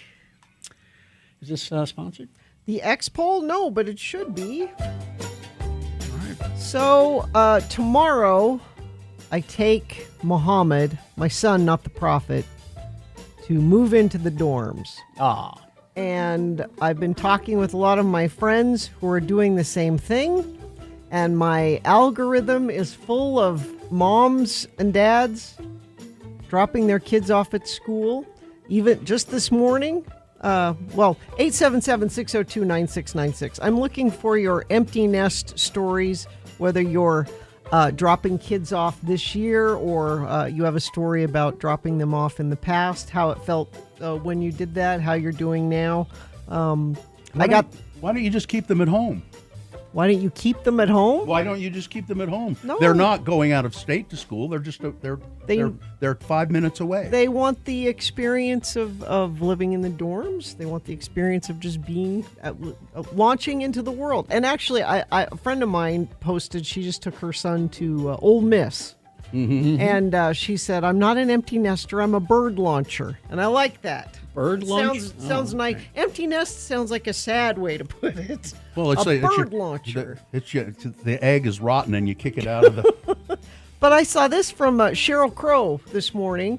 Sheryl Crow said, I can't believe I just took this baby to college. Where does time go? She posted a picture of her and her son Wyatt dropping him off at college. Lots of celebrities so like us. They have celebrities have kids going to school. Giada De Laurentiis dropping her daughter Jade off at New York University. So they are so like us. Kevin Hart's son, he dropping him off at University of Tennessee. Jessica Alba, her daughter's going to Yale. She's dropping her off. My. I wouldn't have thought that some of those celebrities had kids smart enough to go to school. Alex Rodriguez dropped his daughter Ella off at University of North Carolina, Chapel Hill. So I want to hear from people that are going through this now. We got a text from William.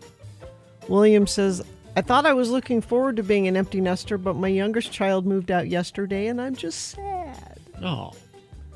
I'm sad because I enjoy Muhammad's company. And you just won't ever see him now. I mean, it's going to be different. There's no way it's not. Isn't he gone most of the time anyway? I mean, yeah. I mean, really? He comes into the house for 5 minutes and says, "Hey, I gotta go." Yeah, but I still get to see him in that way. 877-602-9696 is the number to call if you want to talk about this. My mom, bird, launched my ass out the door at 18, Gina. No school. Get a bird job and enjoy the bird world, she said. I mean, and this doesn't have to be about going to college necessarily, but kids moving out. Kids moving out. Because so when Festus, my oldest, moved out, we were all on a camping trip, and he had to work, so he was at home, and he called me and he said, "Oh, by the way, I'm moving out this weekend," while we were gone. So I wasn't even around for him moving out, so I didn't have time to get sad. It seems rather abrupt. Yeah, well, he just didn't want to get caught. He found an apartment and he moved out when he was 18, and he's not been back since. Jonesy, 2 years ago, moved out and went to the dorms. But this is different because this is my last one. What does it tell you that they all want to move out? I want them to move out. I was happy to take my son to college because it was in a different state, and I didn't want him to think that every state was like Utah. My son left for the Army. I don't hear the fridge opening in the middle of the night. It's weird. Gina, he'll come home to eat dinner, you know. So Joe and I have asked Jonesy and Mohammed if they would come home for dinner once a month, like one Sunday dinner a month. Oh, do we have to? All right. Hey, Arlo Gumby, how do you get them the hell out? Still got one at home. Still got one at home, Gumby. Huh? Jill is here. Hello, Jill. Hi, Jill. Hey, sorry, let me turn off my radio. I was just going to say, the reason why you get so depressed when the kids move out of home, or at least I think so, it's kind of a loss of identity. You've been full-time mom and taking care of them and watching their everyday progress, and then all of a sudden you don't have that anymore. So I learned that the best thing to do is get a new hobby or a new job to take up that time that you were using as your job taking care of the kids. Mm-hmm. How about taking a foster child? Groomer. Get some foster children. That'll work. Yeah. Yeah. Or animals. But it's but true. I became. What did you do? I took on professional groomer and gardener. Oh wow! Okay. Yeah, because your life is so wrapped around their schedule and what they're doing, and suddenly that's not there anymore. And now you have time for yourself. That'd be nice. Thanks, Jill. Yep. Yep. Have a good one. Yeah. I think Jill gives some good advice. You know, maybe you could stick around after 10 a.m. and help out with the show. Oh. Yeah. Maybe you could. You're not going to have to go home and do anything with the kids. No. Write a few things, you know. Maybe. Yeah. I couldn't listen for a few months. All of a sudden, Muhammad is out of the house, too. He will be tomorrow. He's home today. Let's go to Molly Mormon. Hey, Hello. Molly. Hi, Molly. Well, hello, my friends. I'm in the same boat as Gina because our youngest are the same age. I've actually got one of my adult kids calling me right now. Goodness gracious. I actually just wrote out a bunch of my thoughts about this. I hear a lot of people right now saying, "Oh my gosh, I can't believe it," and I'm like, I absolutely believe it. We did this thing for over 20 years, all the things. Yeah. I believe it. It's I time. believe it. Here we are. Yes, thank you. And so, let's just be present about that. And I mean, I've actually been an empty nester half the time for over a decade because I share my kids with their dad, but it is different. And it's really interesting because I found that as they're getting older, when people would say, "How are you doing?" I would identify myself with what's going on with my kids. Oh. So now I'm like, well, who cares? I have to see what is actually up with me, how I actually am. So it's been really interesting that way. Well, good luck, Mom. You I'm too, with ma'am. you. I'm with you on that. There you go. But All you're right. right. This is what's supposed to happen, and it feels good. It's just it's a change for sure. All right. Yeah, it's Thanks. a lot. Thanks, you. Molly. Thanks. I self-launched at 17 because I couldn't stand it any longer at home. My youngest used to tell me she'd never leave home because she would miss watching me sleep. That's a little weird. Yeah. I eventually snuck in and took photos anyway. Oh, all right. Well, there's your X poll, 877-602-9696. It's all about empty nest, bird launching. Doesn't just have to be college, if just moving out. Just kids moving out. All right. Or moving back in. Or moving back. I mean, I know that's a thing too. Happens a lot. Demetra says, mine won't leave or I would sell the house and move to Greece. Wow. All right. 877-602-9696 is the number to call. Traffic. A crash southbound I-15 Parish Lane in Centerville, milepost 320. Crash southbound Bangor Highway 2nd West in Draper. 2 right lanes are blocked there. Crash northbound I-15 milepost 299 in Murray. And whatever you're seeing, you can text us 33986. Texter says, Gina, you're now the holiday retreat. You'll see them at Christmas. Oh, okay. Yeah, I'm okay. Thanksgiving, Christmas. All right. Let's see. We will take a break. We will be back with more of the X poll. 877-602-9696 is the number to call. Join me.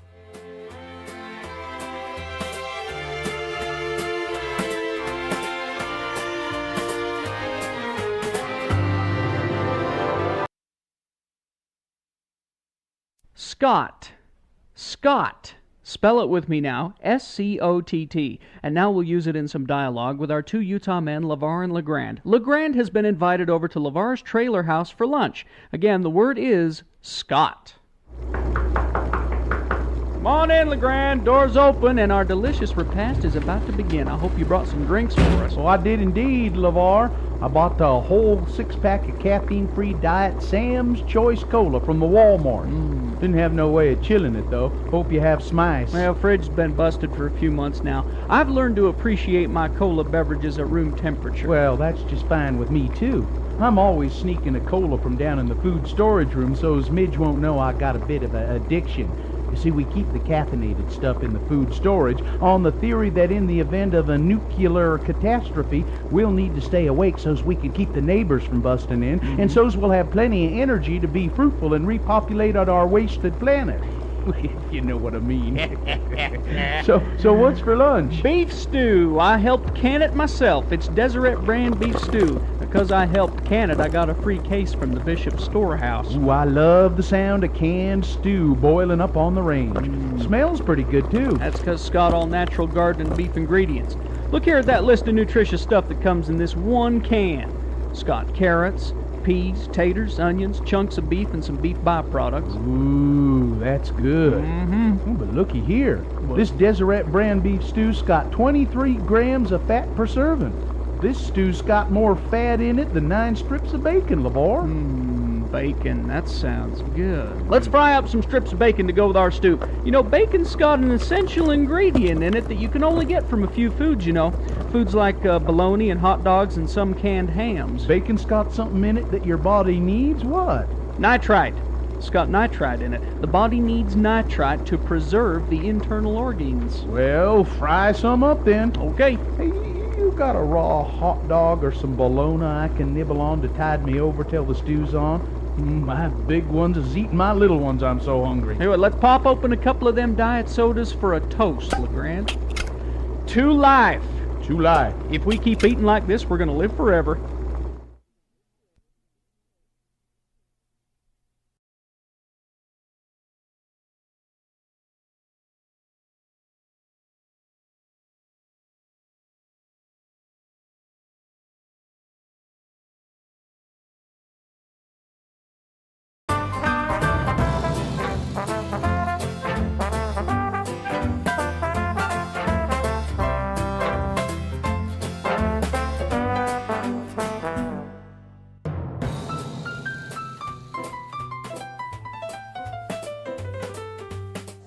Want to trade blue cheese for the meatball? Because you don't like that and I don't like that. Okay, you know that's got fish eggs on it.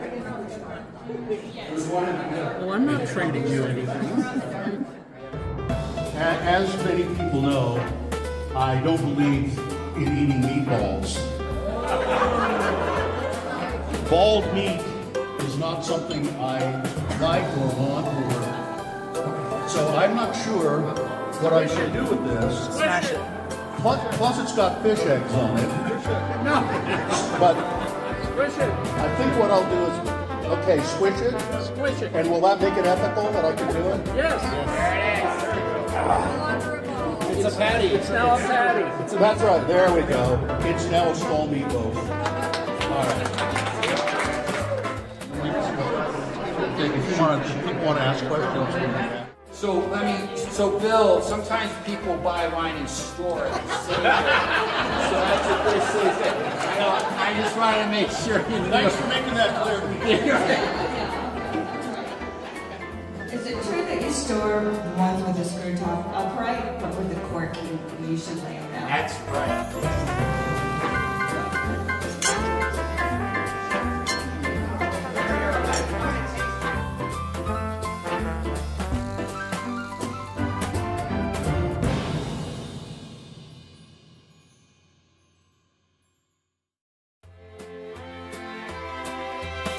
Chief did in Mill Creek texted in and said he has an empty nest in Mill Creek. Mill Creek. 877-602-9696. That's the number to call if you have any thoughts on what Gina wants you to talk about, the empty nest syndrome. Kids leaving home, or maybe kids coming back from home. What do you have to say about that? 877-602-9696 is the number. And this is the one that I keep hearing with my nieces and nephews. I'm trying to self-launch, but it's hard with everything being so expensive. Yeah, it's pretty hard to get out. Let's see. Our attorney Ed Brass weighing in. We took one daughter to Ohio State and one son to Arizona State, and somehow they both managed to find their way home. Someone says, I helped my oldest moved out. She moved back a year later. My college kids don't want to pay rent when my house is free. Mm-hmm. There's a lot of that. A lot of that going around. 877-602-9696 is the X-Poll. Let's see. Somebody says, I started listening to Radio from Hell a year before Gina announced she was pregnant with Muhammad. That's how I track how long I've been listening. We've been listening about 19 years. Empty nester, more like revolving door. I have 3 boys, and the older 2 have moved in and out several times in the last 6 years. Yeah. Their older sister moved out and stayed out. I wish the boys would follow her example because I have whiplash. Boys are harder to raise than girls. Well, when my youngest son moved out a while ago, we got some nails and some board, and we nailed his bedroom door shut so that it can't be accessed. Not welcome. I'm having another young adulthood. I got pregnant and married at 18. Now both my kids have moved out. It's party time, staying up late, eating when and what I want. It's glorious. Absolutely. Super proud of kids. You deserve it. Both are at university. We say cross your fingers so that they don't have to move back. So far, so good. I'm housebroken, Gina. I could take his old room. I can't wait to experience the feeling of sending my son off to college. That sounds like a powerful memory. All right, let's go to Lisa. Hello, Lisa. Lisa? Oh, Lisa. Oh. It's not. Hello? Hi, go ahead. Hello. Where Is this are you? Lisa? We're Can she here. not hear me? We're here, Lisa. I don't know. I can't hear you. Sorry, I turned off my phone. Okay. I think it's Lisa's phone. I think it's Lisa's phone. 877-602-9696. Let's go to Ramon. Hey, Ramon.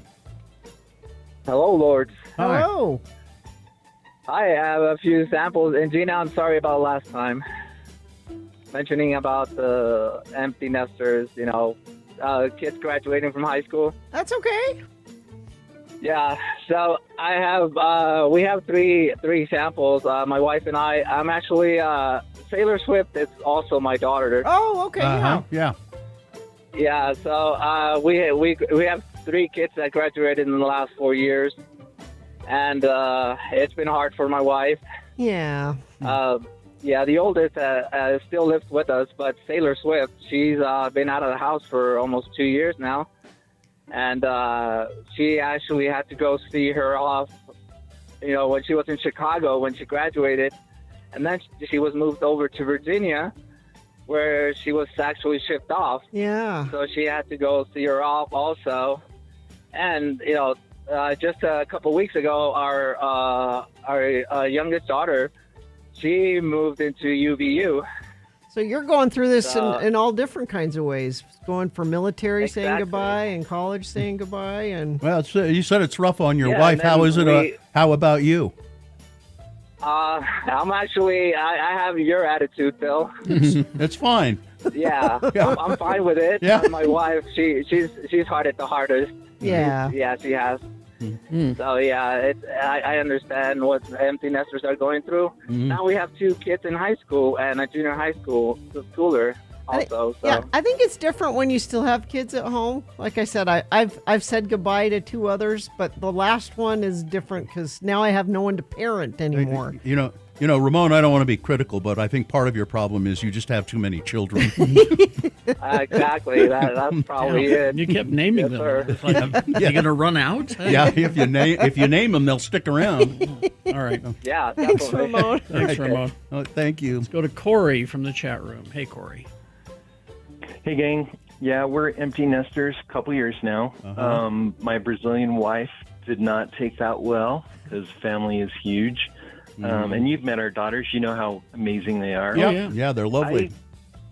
I did okay with it, but I just love hanging out with them. And so that's the part I missed the most, was just having them being around and seeing the adults that they are and how funny and great they are. Well, the worst thing... Go ahead. No, continue. The worst thing for us was when Connery got into PA school. We drove her cross country to the University of New England in Portland, Maine. And leaving her there, even though she was married, that was just a gut punch. Yeah. That was rough. But she's come back, right? Yeah, they live 30 minutes away, and we see them often. And they're amazing. Love them, but. Yeah, it wouldn't work out if they were living with us. Yeah, I'm looking forward to enjoying my kids as adults in different ways. Well, you can drink with them. Well, if those kids would go ahead and make you some grandbabies, you'd have something to do, I'm in no hurry for that, honestly. That's what my father would say. Oh. Yeah. All right. Thanks, Corey. Thank you, Corey. Yeah, bye. All right, let's go to Lisa. Hello, Lisa. Hello. Hi. I lost you before. Sorry. That's okay. You're back. Thanks for having me on. I was calling. I'm an empty nester as of a little over a year now. My little guy, my young man, went to the Navy. So I'm learning how to get my hobbies back. What have you started doing? Well, I'm starting a pottery class, and I have been doing some mosaics. Okay. Nice. So that's been kind of fun, but I have to admit, though, it's kind of expensive. Kids are expensive, though. Man, they are. Well, you know what That's you can. what I'm trying to do. You know what you can also do. You can walk around the house naked more often. That is true. Yeah. That is true. Close all the curtains, and there you go. You got more freedom. Yeah. I only have the one, so I was lucky that way. Yeah. All right. All right. Thanks Lisa. Glad you got Thank through. you. And let's see, we're driving our son to SUU in Cedar City on Saturday. He is our only child. Feeling sad but excited to see him, what he becomes as an adult. Isn't Mohammed going to be bringing you laundry every week? No. Is that part of the deal? They have laundry there. Do it at the dorm. Yeah, it's the really good, nice dorm. They have people that do the laundry No, for they them. Wrap it up in little brown wrappers and tie it. Well, all right then. So it is what you'll find too, though. I mean, since little Bill moved out, when he comes over, it's nice to see him. It's kind of different, yeah. Like, I haven't seen you in a while. You do family dinner. He'll come over for dinner. Just as I was going to bed last night, he came over after he was done at work and had finished up the dinner that we had. Yeah. Well, so tomorrow I'm going to leave straight from here and go move him in. So, All right. Our youngest just started college. Luckily for us, he's just 20 minutes down the road. Our middle kid just got back from a mission. Dropping him off knowing we wouldn't see him for 2 years was really tough. yeah, that's really hard. Yeah. And Ivy says, I think I'd rather be an empty nester than this. All right, there you go. Before the kids leave, read the book, I Love You Forever. Like for always, for as long as I'm living. My baby you'll be. Yeah. Is that Yeah, a we thing? read that. Okay. All right. Sounds like you're all prepared then. Traffic. Let's see what we have here. Crash northbound I-15, 3rd North in Linden. Right shoulder affected there. Crash southbound I-15 Parish Lane in Centerville. Crash southbound Bangor Highway, 2nd West in Draper. 2 right lanes of the 3 there are blocked. And a crash northbound I-15, milepost 299. That's in Murray. If you're seeing something, you can text us and let us know via at 33986, and I will pass it along. Looking for a new home? Check out Garbett Homes Gallery Community in Murray. Get up to $15,000 any way you want it, plus another $2,500 toward closing costs when you mention Radio from Hell. Browse online at garbethomes.com. Beat Gina coming up after these messages and a song. It's easy to play the game. It's multiple choice, pop culture trivia. And you play the game, you'll get the prize. What is our prize today? The prize is tickets to see Muse August 20th at Utah First Credit Union Amphitheater. Muse tickets at 877-602-9696. That is the number to call to play Beat Gina. We'll play it right after these messages and a song. 877-602-9696 for the Muse tickets. Stand by for that. Haster Games, 6831 South State Street. It's they've been doing the tabletop role-playing games as long as anybody that I can think of in Salt Lake. This week at Haster, newest release for Magic the Gathering featuring Marvel Comics heroes and villains. Captain America, Black Panther, Fantastic Four, Doctor Doom. Booster boxes, booster packs, collector packs, commander decks, draft night boxes, all available now. Gift bundles are available as well. Also available at Haster. Updated spell, monster, and magic item cards for the 2024 edition of Dungeons & Dragons. Packs for monsters of low, middle, and high levels. Packs for spells with cantrips. First level spells, second, third level spells, fourth and fifth level spells. Packs for common, uncommon magic items. Very rare and rare magic items. And the next thing that's on its way is Sirius Dice, the Mists of Ravenloft treasure packs. So stop by the store and see them. They've got it. HasterGames.com at 6831 South State Street. Are you saying this is one of those times? I have an email of interest here. Email of interest. Dear Carrie, Bill, and Gina, I'm reading a Moth Radio Hour book. Okay. And each story in the book is about a poignant moment in a person's life. Okay. I couldn't think of a poignant moment in my life until I started thinking about Radio from Hell. I started listening to KJQ when I was 12 years old.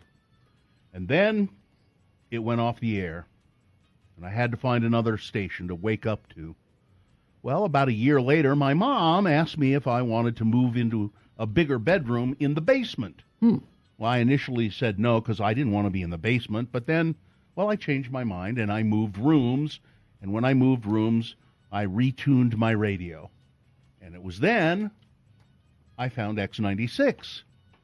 When I got married, my husband had to become a listener of X96 because Radio from Hell is what I listen to in the morning, and I wasn't going to change that. I'm glad you insisted. I was excited when my youngest child was born on Bill's birthday. Oh, wow. We moved out of state for a few years, and I would listen online when I could, but it just wasn't quite the same. After about a year away, we were driving across the country back to Utah for the summer. We had just crossed into Utah on I-80, and a thought came to me. Hey, we can tune into X96. It was still a preset on our car radio. And I was filled with joy when I hit that button. I was so grateful when I got my first iPhone so that I could listen anywhere in the world. Wow.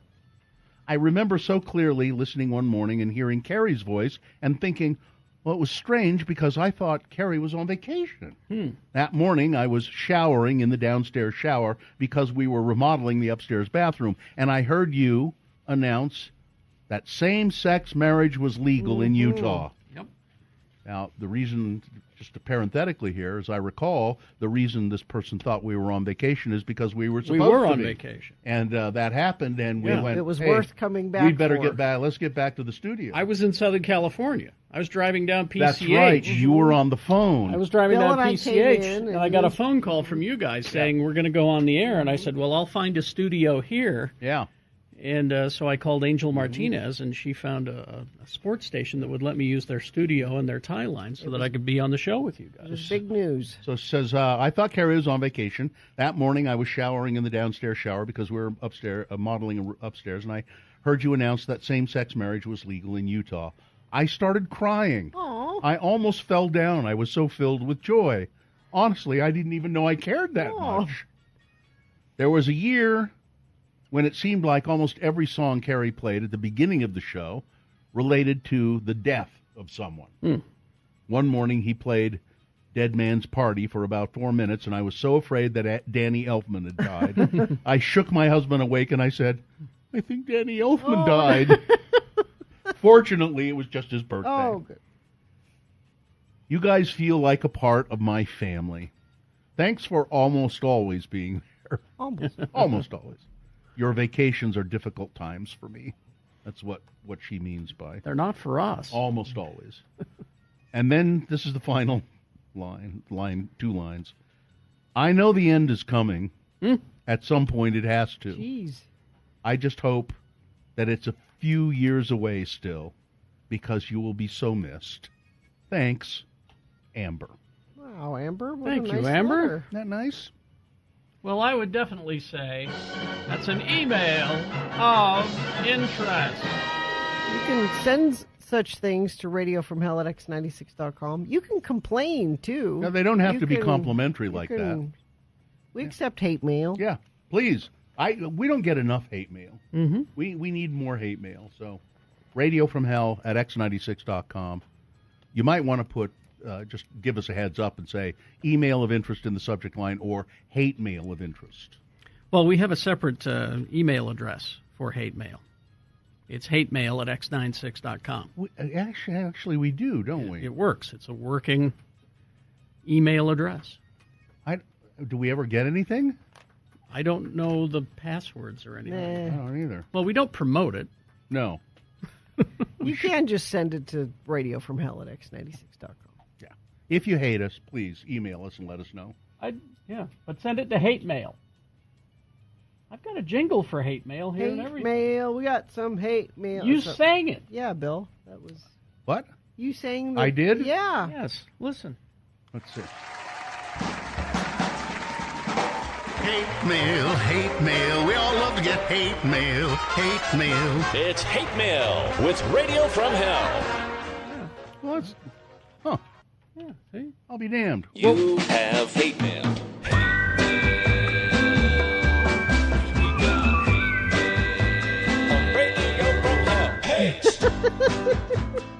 Let's get that going. Hate mail at x96.com. We'll figure out how to access that. Maybe there's a whole ream of hate mail there that we don't even know. I think Katie knows how to get to it. She says that there's not much in there. I think it's because we don't promote it enough. Because people are more likely to complain than send us an email like Amber sent us. You would think. Got a really nice letter here from Nicole in the chat room, who, she works at John Watson up there in Ogden, but she says she just took a part-time job at what's it called? Entertain Mart? Yeah, Entertain Mart. It used to be Hastings. Oh, okay. And she says that she saw this in the discount bin and Oh, thought no of way. me and sent it. It's Jiminy Glick! Jiminy Glick in Lala Wood. It's not a movie, is it? Yeah. Yeah. It is? Mm-hmm. Huh. And so, yeah. With Jan Smithers? It's hilarious. I lost my Kiefer drop. Well, now you can get it back. One where he's on the press line and he's trying to get Kiefer Sutherland's attention, and he goes for 60 seconds going, Kiefer! Kiefer! Kiefer! Kiefer! I love Martin Short. It's hilarious. Thank you, Nicole. Thank you for that.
It's time for Beat Gina.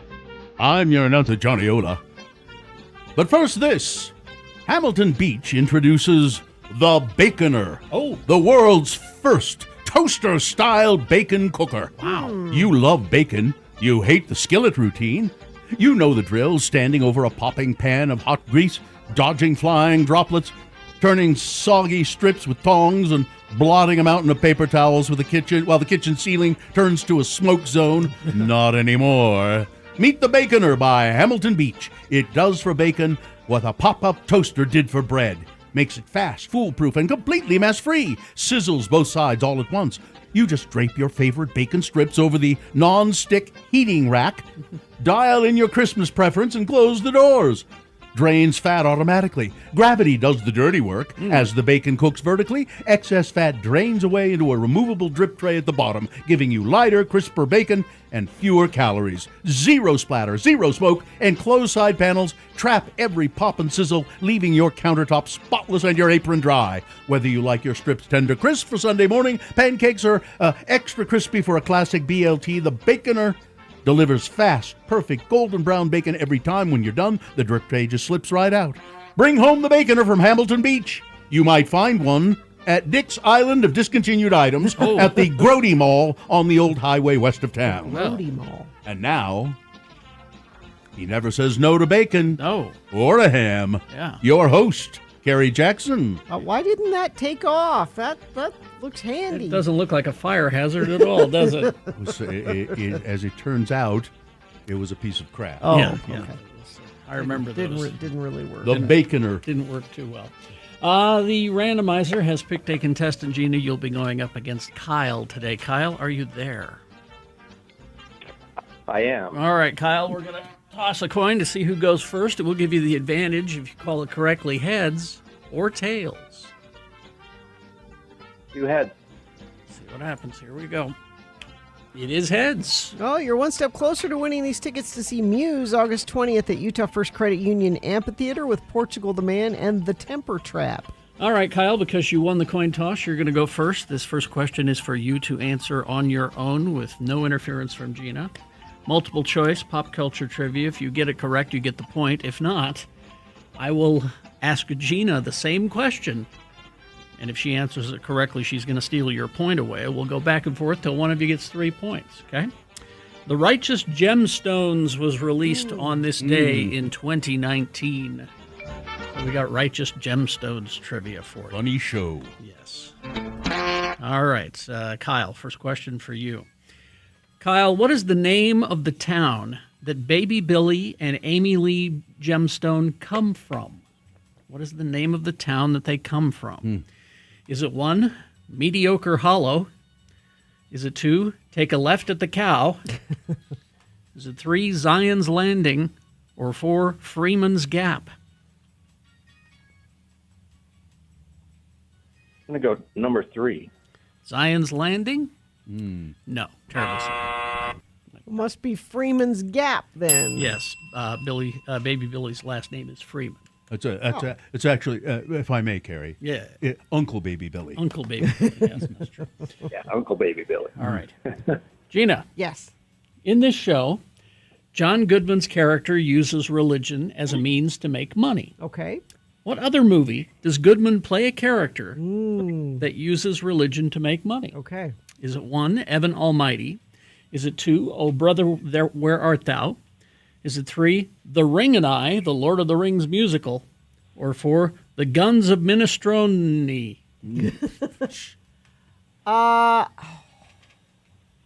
didn't know he was in Evan Almighty. I'll say, Oh Brother, Where Art Thou? Correct. 2 for Gina, none for Kyle. Let's see if you can get in it, Kyle. Kyle, Danny McBride wrote the role of Judy specifically for Edie Patterson after having enjoyed working with her on what? Was it 1, Eastbound and Down? Was it 2, Vice Principals? Was it 3, The Bachelorette Parking Enforcement Edition? Or 4, Law and Ogre? I'm going to go with Eastbound and Down. Eastbound and Down? Terribly sorry. There's the game. Vice Principal. That was too fast. That was awfully fast. I was so fast, Kyle, I barely have time to catch my breath. You'd be doing me a favor by taking these Muse tickets off my hands right away. Oh. How about that? I appreciate it.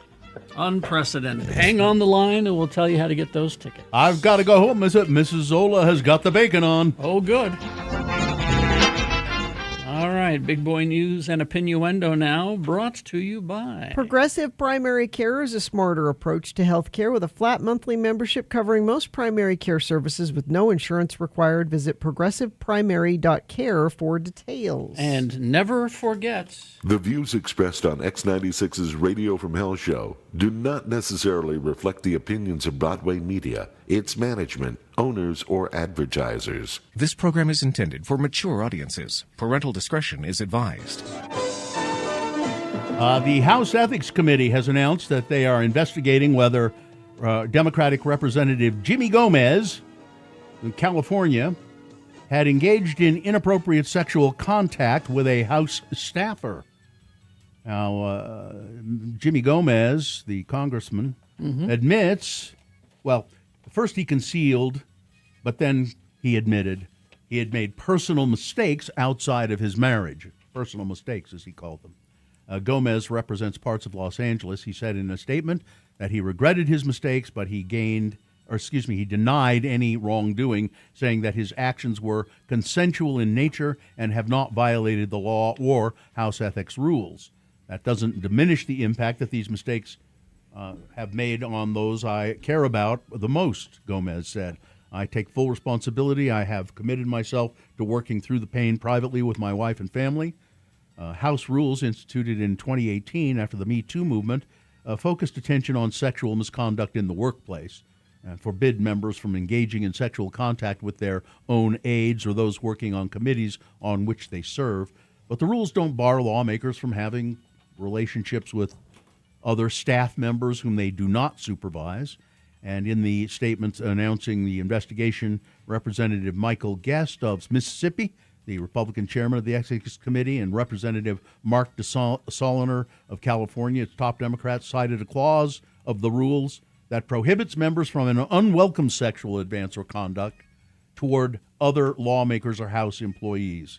So they're going to look into it to see if Gomez did that, if he was inappropriate in his... My takeaway is I didn't know we still had a House Ethics Committee. Yeah, that was... Well, if they're going after Democrats. Yeah, yeah. well, that's... And I think the important thing is that we should have every single one of them go up before the House Ethics Committee. I'd like them to do Natalie Harp now. Oh. Disney has filed a lawsuit against the Trump administration's Federal Communications Commission, alleging a violation of its First Amendment rights.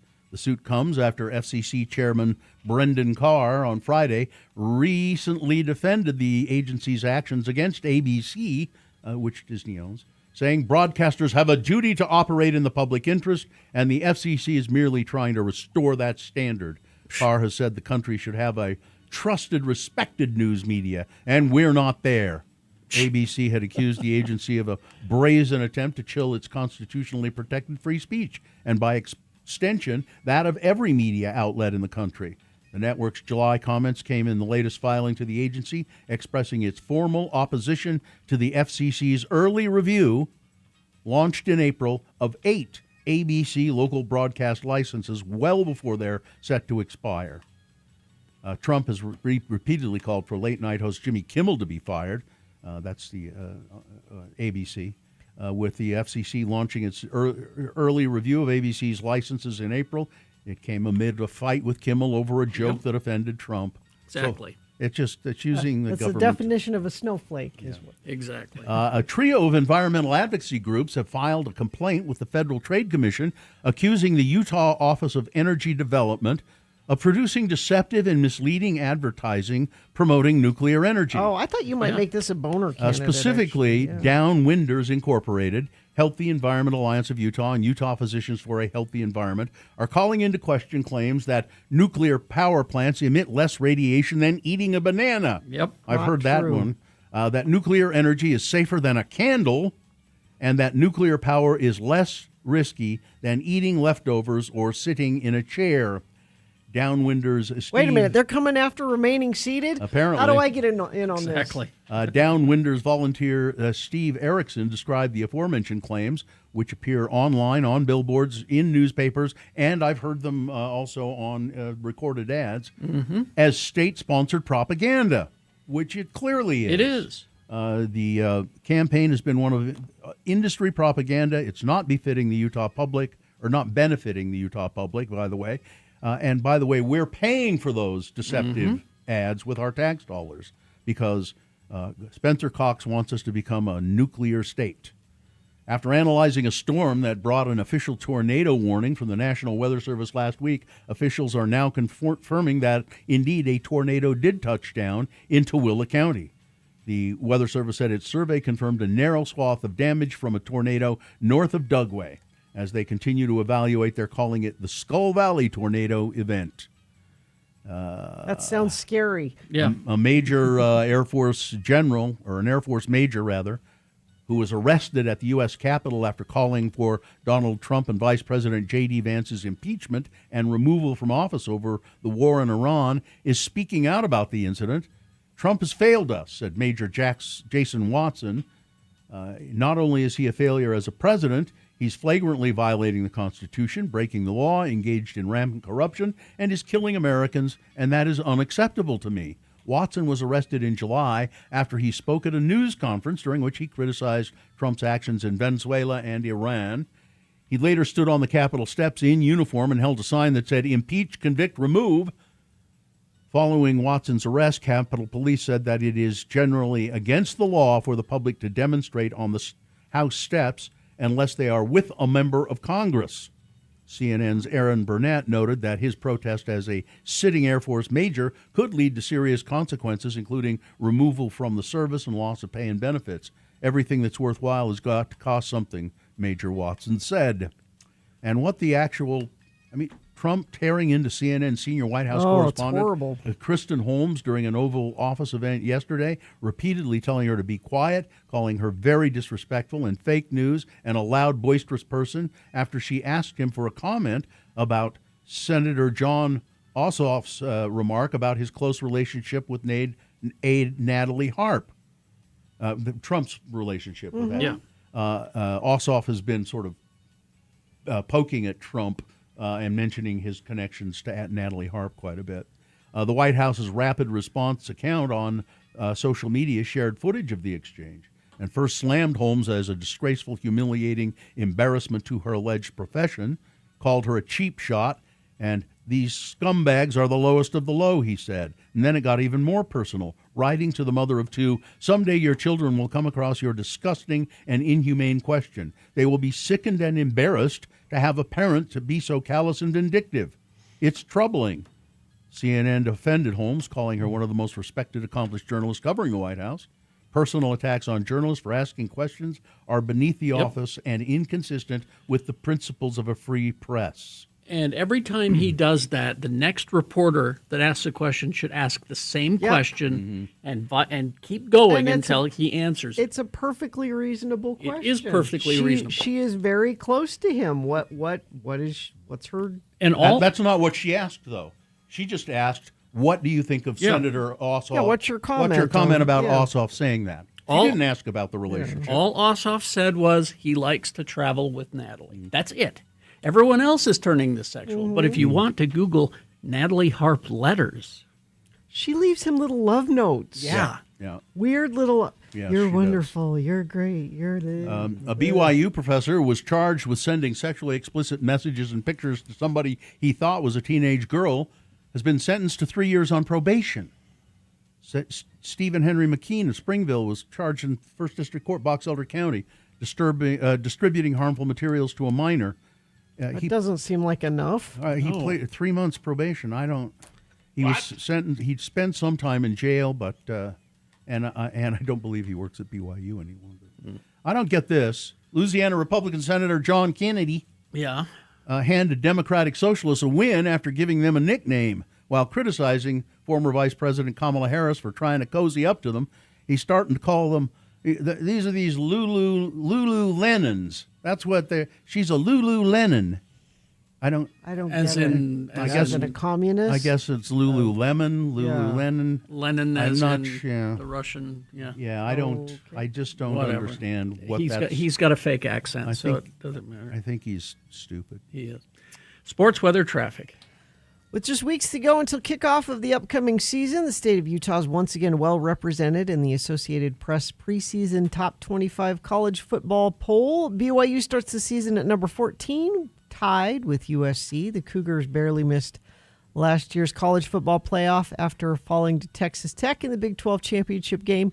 BYU opens its upcoming season against Utah Tech on September 5th. At number 21, the Utes return with familiar faces at quarterback Devin Dampier and Bird Ficklin, but we'll have a new coach to guide them as Morgan Scalley takes over as head coach after Kyle went to Michigan. Utah will face Idaho on September 3rd at Rice-Eccles Stadium to open its season.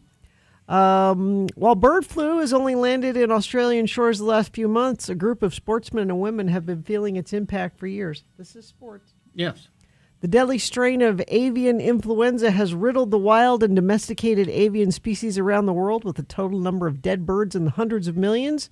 While the spread of the disease has Australians across science and agriculture increasingly concerned, the nation's badminton players have long counted its cost. Oh, the feathers for the shuttlecock. The mass culling of flocks of geese and Yeah. poultry across the East and Central Asia in recent years have massively cut the global supply of feathers, critical in Yeah. making shuttlecocks needed for any game. Now, when I used to play badminton, they're just little plastic. They had, but real ones. Are, The official one. High quality shuttlecock uses 16 feathers from the left wing of either a duck or a goose, though each bird can only supply 2 or 3 feathers that meet the specifications. China is the home to most of the world's poultry farms where these specific feathers are harvested, leaving the product exposed to major price fluctuations pinned to the health of the birds. I just like that it's called a shuttlecock. But I honestly, whenever I had played badminton, it was It's with a little plastic. plastic shut. I had no idea there were actual. Oh yeah, I've played it with, and they're better. You know, they're a lot better. Yeah, they're beautiful. I mean, and it's a specific feather, like facing a specific direction. I used to love playing badminton. I had no idea. Salt Lake Bees, they are home tonight against the Reno Aces. It's family night. You can get 4 seats for just $40. 6:30 is when that game is tonight. Should be nice weather for baseball, too. 81 right now, going to get up to a high of 93, mostly sunny today. Overnight low 70. We stay in the mid to upper 90s for most of the week. We do get close to 100, it looks like, by Friday, which will be very warm. And there will be a chance of thunderstorms Friday night into Saturday. Traffic, let's see. Crash southbound or eastbound SR 201. This is in West Valley at milepost 11 on the left shoulder. Crash northbound I-15 third north in Linden. And southbound I-15 Parish Lane in Centerville off to the right side there. And let's see if anybody sent anything in via text. No, but if you see something, please let us know. 33986. Clark Planetarium proudly presents Laser K-pop Demon Hunters, where electrifying K-pop rhythms collide with a high-energy battle of light and sound. It's bold, it's intense, it's unlike anything you've seen before. Tickets at clarkplanetarium.org. All right, 8:42. The Donut Critic is next. I don't know what he's brought us, but I'll bet it's tasty. Stand by. Soup. So we're in the back porch and look over, and Bri says, I just saw a critter. Was not specific because he knows how she feels. Yeah. And that was that. So Sunday morning, we wake up. Morning's going fine. Everything's good. Making coffee, the whole thing. And then I hear Sue screaming. Oh. Jeez. Uh-oh. And I come into the kitchen, and she's looking out the back window. And I run to the window to see my two dogs in a tug-of-war. Really? With a rat. Was it still alive? The rat was wounded. Oh. So I go running out there, and it's like, get inside, get inside, get inside. And So we got a couple of little ratters. So we close the doggy door. Sue immediately brushes their teeth and cleans their faces. Yeah. So she can, get loves. And so I'm now rat patrol. So the rat's lying there, and it's wounded. And, and I'm like, it's still alive. But I look at it, and it looks pretty bad. So I figure I'll leave it alone for a half hour, and it'll die. And then I'll, get a sack and pick it up. Go back out a half hour later. It's actually looking a little better. Wow. It's rolled over on its belly. It's still not walking because I think its legs are broken. Oh, God. Oh, jeez. And I feel bad for the poor rat. I do too, and then I'm like, I'm going to have to dispatch the rat, aren't I? I'm going to have to, because it's in pain, it's suffering. Go get your gun. So or just wait for 4 turtles to show up. Yeah. So I went and I got my Daisy Red Ryder BB gun. Oh, shoot your eye out. Well, I cocked it and put it right to its head. I had to dispatch the rat. And even then, I couldn't pick it up right away. I'm going to let it. I'll be back in a bit. And so I come back like 20 minutes later, and it was starting to stiffen up already. That was pretty fast. Oh, yeah. But end of the story is Sue is putting our house up for sale. And Truly? Some people would. What she doesn't know is that I've been keeping this secret from her ever since we moved there. I mean, it is the mountain. Yeah. It's happening. Now, our Artie, our original dog, was never curious about exploring the backyard. He wasn't interested in getting into the shrubs or the trees or anything, so I was able to put, traps out there and I took care of the rat problem for quite a while. But now I have curious dogs, and I can't do that because Ripley will... They'll get in the trap. Ripley will find the trap, and so I don't need that. But yeah, Hudson was high on adrenaline for the rest of the day. Killer. He just did that stirred something in him. You should have seen my cat with a beetle yesterday. Man, did that cat go to town. A killer. Little beetle.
right, 8:47. Is this sponsored? Or? Brought to you by Peach Season. Do I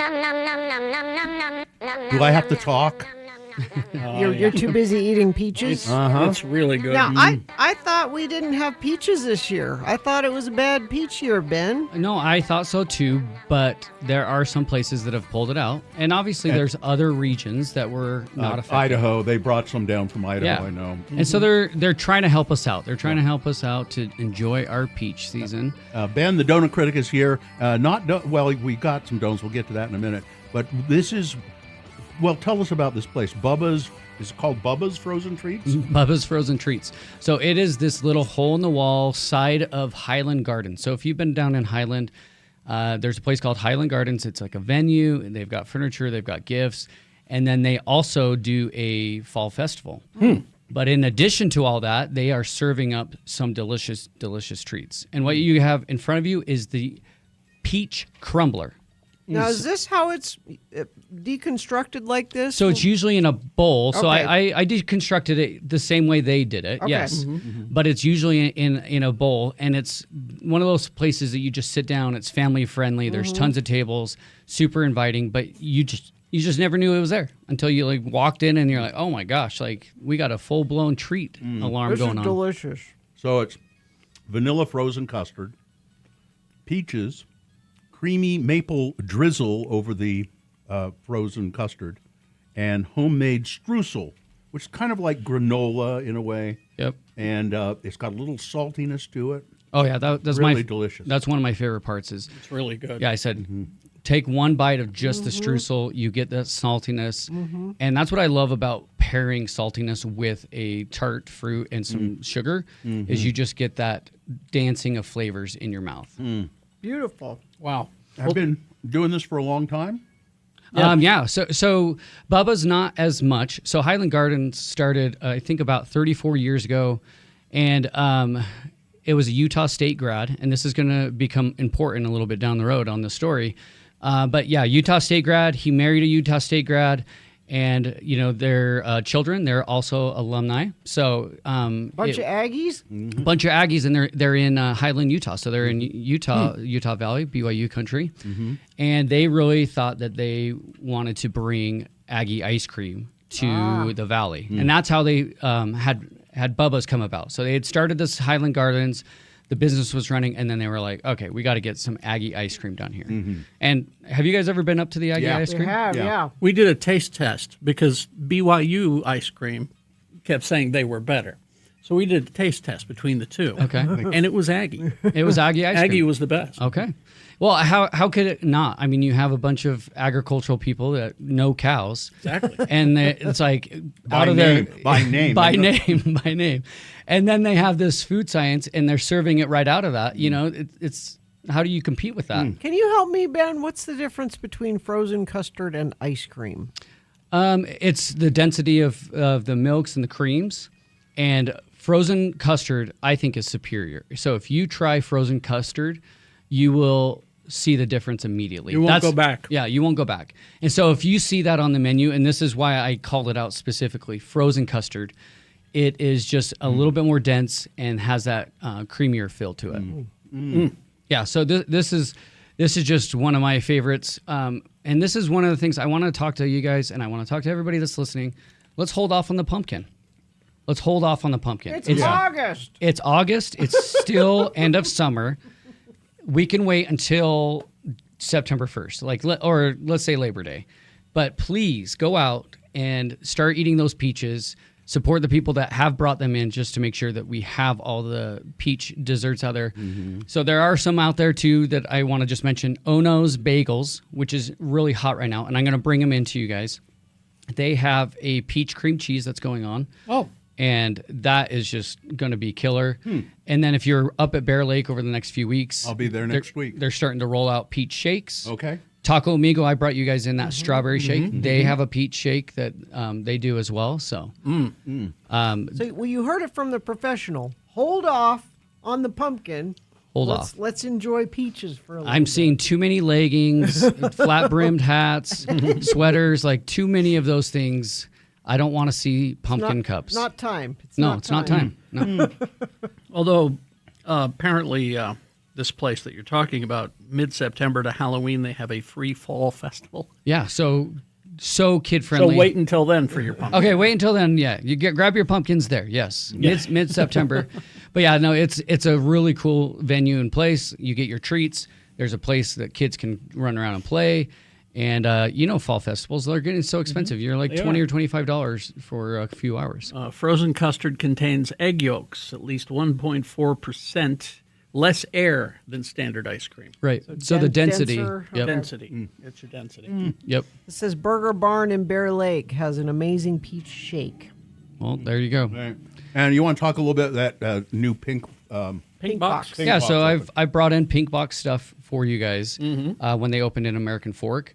This opening in Sandy was insane. And that's why I wanted to at least mention it. This was just this last Saturday, and there were lines and lines. And just the way they roll out the red carpet is just so cool and fun. Really, that they have the mayors on stage, and everyone's speaking, and they're mayor, cheering. it's a big deal. Oh, yeah, no, it is. Sandy turned their lights pink. In honor, really? Yes, in honor of Wow. Pink Box opening. I mean, but like, think about what they did. There was that old Burger King on State I Street. know exactly where that is. Yeah, and it has looked so grungy for the longest time. And they came in and they just made it this beacon, like this beacon of pink and fun. And inside of the Burger King, where they did the play area, is an arcade. Oh, okay. Wow. So it's a donut arcade, and claw machines right now are all the thing, right? And I've become really good at it. So we went there, and we just we're winning so many, and they have these stuffed Pinky Poos. So my kids are all loving it. Each one of them have one in their rooms, and they're kind of collectibles. I didn't bring one in because it's in my safe. I need to keep that they're safe. valuable. Yeah, they're valuable now. So man.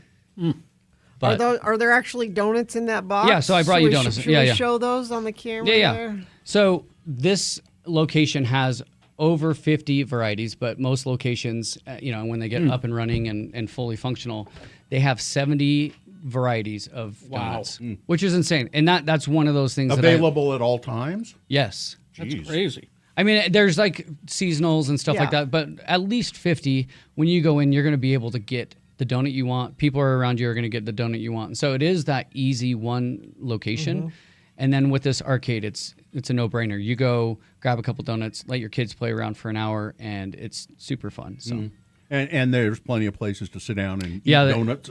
Yeah, so American Fork, I heard some people wanting more seating, and I think they listened. There's chairs and places to sit inside and outside. So it's going to be a fun location. They're going to be announcing new ones soon. Wow. And I think it's just They're one of those. moving in, huh? They're moving in, and people are loving it, and people are supporting them, and I think they're really good members of the community. They're always trying to hook up with events or causes and donate money. So it is a bigger part of it too. It's not just serving the sugar. It's also going out and helping the community. Just go back to Bubba's for a second. They're located in. I've never even heard of Highland Gardens, 9736 North, 4800 West in Highland, Utah, and located inside Highland Gardens is Bubba's Frozen Treats, and they have frozen custard and all kinds of frozen milkshakes and stuff, all that kind of stuff. They have frozen yogurt. They have shaved ice and other, and they just experiment. I was just watching them, mix and match flavors and things, and I was like, whoa, okay, here we go. But it's by Lone Peak High School. So if you want to put that kind of in your mind and on the map, so kind of the mouth of American Fork Canyon where you go up to Timpanogos, right by Lone Peak. And their hours are summer hours right now. So get it for lunch. All right. Thank you, Ben. Where do people find you on socials? So you can go to Donut Critic, DONUT CRITIC on Instagram. And I have stories up so you can see the peach desserts that we're eating right now. Wow. Delicious. Thanks, all. Terrific. Thank you, Ben. Traffic, Gina, please. Crash eastbound SR 201. Milepost 11, this is in West Valley, the left shoulder affected there. That is the only accident that UDOT is reporting. Let me check our message stream. People just want to have some of this delicious peach dessert. That's what they're texting in about, but not necessarily any traffic. But as always, you can let us know what you're seeing on the roads. at 33986. Are you into Dungeons & Dragons? Pick up the updated Spell, Monster, and Magic item cards. Available now at Haster Games, 6831 South State or HasterGames.com. All right, we will take a break, play a song. After that song, it's time for the Boner Recap game. All you got to do is call us and tell us who won the Boner this morning, and you'll win a fabulous prize. What is that prize? Oh, it's tickets to the Utah State Fair coming September 10th through the 20th. There you go, State Fair tickets. Just call and tell us who won the Boner this morning. If you were listening, you know. If you weren't listening, it was kind of close, so Yeah. I would cheat. Go to x96.com, look for the box that says Boners August 18, 2026. Click on there. The answer will be revealed. Call and tell us the winner, and you'll get those State Fair tickets. 877-602-9696. Huntsman Mental Health. The Huntsman Mental Health Foundation has really stepped up in the fight against mental illness. We've had lots of, they've done a lot for medical research as well. The Huntsman family has, of course, cancer research. Now they've turned their eye on mental health, and the Mental Health Foundation doesn't just raise money for mental health, but they're raising the bar for people for what those funds can do. They're doing research. They've built a world-class facility.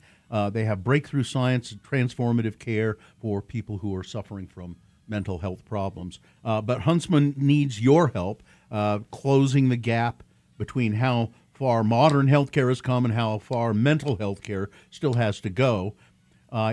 It's time to get behind the mind. Get behind the mind by donating today at hmhf.org. That's hmhf.org for Huntsman Mental Health Foundation. Please help today. At X96. Anyway, it was a week ago, and it was my niece's 21st birthday. And we said to her, let's take you and your brother out for dinner. Nice place. Have your first legal cocktail. Who am I kidding? Your first legal cocktail. Yeah. It's all right, terrific. So we made reservations over here for the Rest, which people still don't know about the Rest. It's there's like a little bodega. Or not bodega. Well, it used to be, and they had a sign up that said bodega, and they would actually sell gum and things like that. It was an actual bodega, but then downstairs from the place is a secret restaurant. It's kind of like a little speakeasy. But they've just given up on the whole bodega front. It's just a little bar there now, and you go downstairs for the dinner. So we went down, and we had a nice dinner, and we said, all right, what's your first legal cocktail? And she said, I like olives, so I think I should try a dirty martini. Okay. To which I said, "Are you sure you want to start there?" Yeah, that's pretty advanced. Are you sure about that? Okay, fine. It's your night. Yep. You do it. What was she pretending like? It's like, oh, I've never had alcohol before. Yeah, she was doing her best. But she said she never had a dirty martini, and I'm like, okay, great. Yeah, this is a good place. It's a great bar down there, so let's have it. All right. And she comes out and it's ew, ew, ew, ew. Yeah, you don't want to start with a dirty martini. So we talked her into a White Russian and some other drinks, Yeah, which she quite enjoyed. That was great. So as we're leaving the Rest, I realized that now she's experienced legally this nice place. We should do the opposite now and take her to a bad place. Well, it's your definition. A crappy place? No, I would never call it that. A place that is not like the place that we were in. So it's not fancy. Yeah. There you go. So just a block, just 2 doors up is Cheers to You. Yeah, well, that's what I think. Do they have karaoke there? Yes, they were setting up karaoke when we were there. I think my kid goes there every Saturday night and does karaoke there? I think so. Yeah, they were setting up for karaoke while we were there. That's where he goes. But here's the thing about Cheers to You. Place hasn't changed in all the years. Has not changed. And they're still only charging 50 cents to play pool. Really? 2 quarters. You never see that, Todd. You never see that anymore. In this world of inflation, yes, I'm appreciative of their efforts to hang on to their heritage. Now, here's the strange thing is that a lot of bars in town, a lot of, various different bars. What was your first bar? Because it turns out that my wife's first bar and my nephew's first bar were the same bar. Ex-wife's place. They both. Really? That was their first place. Which is going to come down here eventually. Is it? Yeah, they're tearing that whole thing down. Oh, that's too much prime real estate, I guess. It's that old church right there on the corner, and It was right next to the old X96 studios. My ex-wife's place was actually part of the church. It was where the pastor lived when the church that was an operational church, and they're going to tear all that down. So it turns out that was their first bar, both of them. Ex-wife's place. And then we got talking to some people, and they went, yeah, that was my first bar. What is it about ex-wife's place that makes it, don't know, everybody's first bar? Want to know what my first bar and cocktail was? Please. It was, I obviously don't remember the name of the place because we were in London broadcasting our shows from KJQ, and Biff Raff bought me a strawberry daiquiri. And it was really good. Strawberry Because I'm like, daiquiri. I'm like, All right. Mr. I'm scared of alcohol, right? And, Okay, yeah. and I'm like, I need something that's going to taste like a Slurpee, was my description. He's like, well, we'll get you a daiquiri. I think my first bar was... It was really sweet and gave me a tummy ache. When I was 21, I went to a bar in Ogden, and I think it was where... This is kind of weird. So it's the old Ben Lomond Hotel, which is now, I don't remember what it's called now. Anyway, it's on the corner of 25th and Washington. And there was right on the front of it, there was a nightclub called the Empire Room. And it was like a real old-fashioned nightclub, with big booths, and it was all red inside. And I think that's the first bar I ever went into legally. And it is now a restaurant run by my sister, that same space. It's where she moved her 2-Bit Street Cafe restaurant in that same space. And I went there and had some lunch, and it was weird to walk in there. I mean, it was in certain ways the same, and it's a beautiful place. I mean, it's a great space. Well, and then, of course, I have to tell everybody we used to go to Bar X back in the old days. Yeah. When it was just a hole. It was a dive. It was a real hole. And then, of course, it got bought by what's the name of that group? Carolyn, those guys. And they made it into a fancy place. But they kept, because I told them, to quote Carl of The Simpsons, but the dank mo, you can't get rid of the dank. But I said, you're going to keep something from the old place. And he says, yes, we're going to keep the wagon wheel lights that are above the bar. Oh, yeah. And they did. They kept those. Of course, the Twilight Lounge. I've spent some time in the Twilight Lounge in my. Oh, and what was the place on Johnny? Geez, Theron used to go there all the time. Thud, where? It's not Johnny's. I don't know. I can't think of the name. Well, maybe that's an X poll for next week. Yeah. Write this down. What was your first legal bar experience? Well, and of course, the Bongo Lounge up there that's a good place. Lou Monaco's in Roy. Peg's Lou Monaco's is a good one. If you can't stop in, blow us a kiss. Blow us a kiss. Indeed.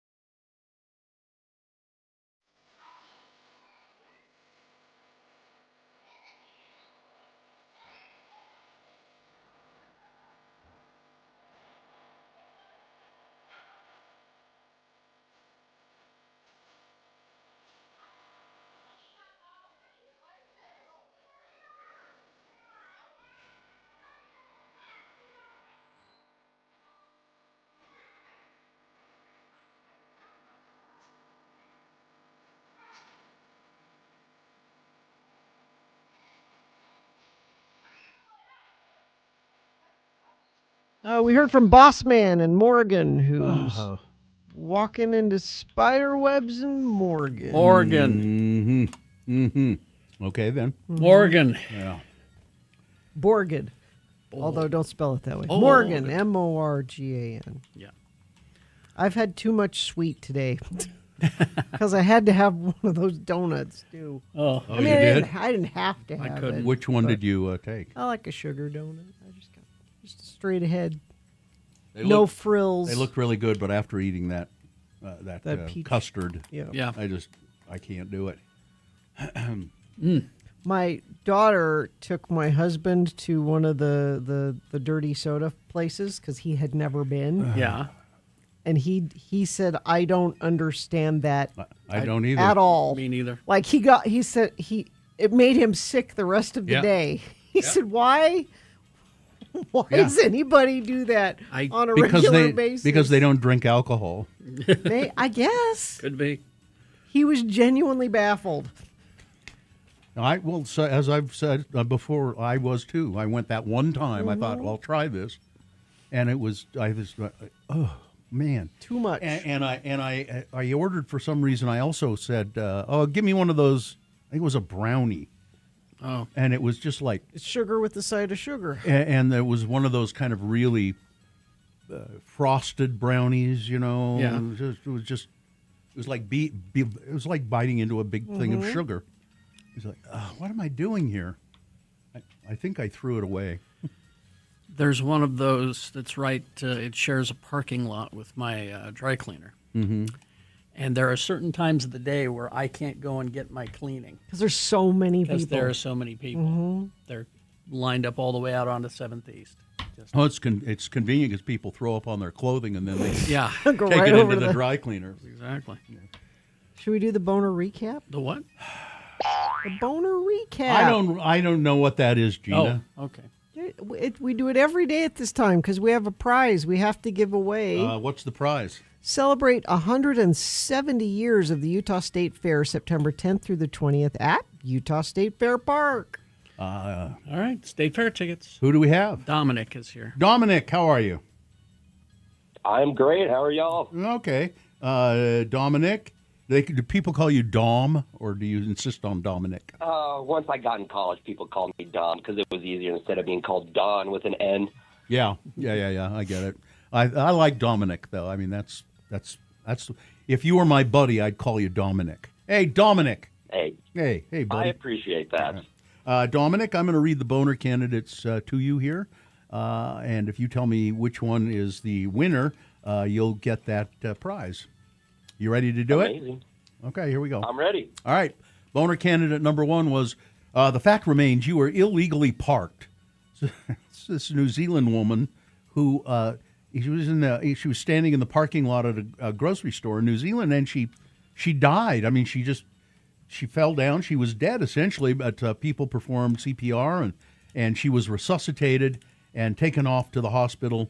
Her car remained in the parking lot of the grocery store for 5.5 hours, and so the parking company charged her. They fined her. They illegal parking. Finally, they got them to rescind the fee, but geez, really? Boner candidate number two, the government can't make me vaccinate my kids, but we should require every school kid to read from the Bible. I think that says it all. And boner candidate number three, this proves we're becoming a Muslim country. A right-wing YouTuber. You got to turn your radio down, Dominic. Was I got nothing on over here. I don't know what that Speakerphone? was. Anyway, this guy was criticized for using an ethnic supermarket as a prop for a video. He shared his horror at walking into a grocery store only to find it full of Muslim customers. Well, it was a store catering to Muslim people. The sign was Arabic. Anyway, so those were the three candidates. Which one ended up being the winner, Dominic? Although they are tough, we're going to go with boner candidate number 3. There we go. You bet. Oh, Dominic, you sound so much better now that you turned off your speaker. Yeah. Oh, thank you. First timer. That's okay. That's all right. Now you know. And now you're going I to the know. fair. Yeah. All right. Hang on and Can't wait. hang on. Have a nice chat with Katie. She'll tell you how to get your tickets. Hang on. Man, Although Katie tells them not to, use a speaker or not speaker, to. Yeah. But they you know know better. It's okay. All right. Let's see. Big boy news and a Pinuendo coming up after these. So stand by for that. Zero res, Gina. Yes, I love Zero Res because they keep my house clean. I got dogs and kids for another day. Actually, that's what I need to do. We're moving Mohammed out tomorrow. Yep. Perfect time to call and have Zero Res come back in Yep. and do all the carpets in the house. And they've got a deal going on right now to make it a little more affordable. 3-room special offer. Get the 4th room of carpet cleaned for free when you book a 3-room special. You just use the code UPGRADE. And when I say use the code, that's when you go to zerores.com. There's just a place where you can put out in a code and save a little money. You can also save money on air duct cleaning by using the code DUCT, DUCT20, to get 20% off your air duct cleaning. Zero Res uses patented technology to get your carpets and air ducts cleaned the right way without the use of sticky soaps or harsh chemicals. Helps them stay cleaner longer, and it's safe for kids and pets. Give them a call. It's easy to remember the phone number. It's 866-0RES, or go online at zerores.com to schedule your appointment today. Spelled the same forwards or backwards, Zero Res is the right way to clean. Vaxadan, our radio pup, finally has a sponsor. It's Zero Res, and this time of year brings a lot of dirt and things through your house, damaging your carpets. Vax says book your carpet cleaning appointment today. Not only do you get the 4th room free, but your animals will thank you with extra love. Go to zerores.com today. Sensuous. Sensuous. Spell it with me now. Sensuous. And now we'll use it in some dialogue between our two Utah friends, LeVar and LeGrand. Elder LeGrand R. Dunn is on the roof of his lovely West Valley bungalow installing some new shingles. His friend LeVar is down below on the porch having a nice cold glass of root beer. Again, the word is sensuous. Looks like you're doing a bang-up job with them shingles, LeGrand. That hole's being patched up just fine. Well, I got to get this done before the snow flies. I don't want no leaking on my food storage room again this winter. Well, if you don't want no leaking in the food storage, then you should keep LeGrand Jr. out of there.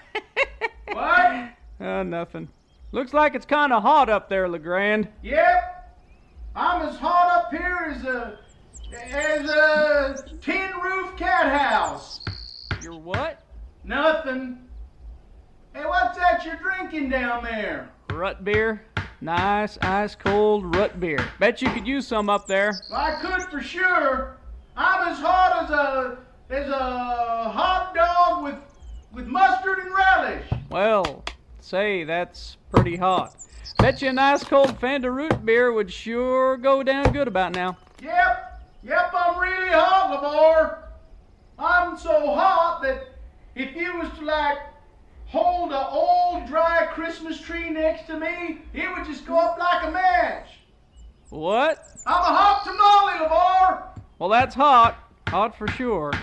Bet you could use a cold drink. Some Fanta root beer, maybe. Like the one I'm sitting here in the Shays Lounge drinking right now. Yep. I'm a firecracker, LeVar. Why would you say that, LeGrand? Never mind. I think maybe I'll just get down.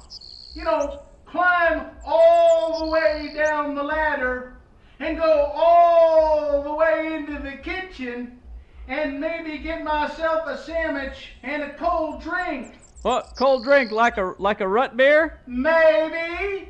Well, what kind of sandwich would you get? Pickled egg and tuna. Why? Well, I was thinking that since you was getting down the ladder and going into the house, since you was doing that, maybe you could get me a sandwich as well and another nice cold root beer too? Since you was already thinking about going.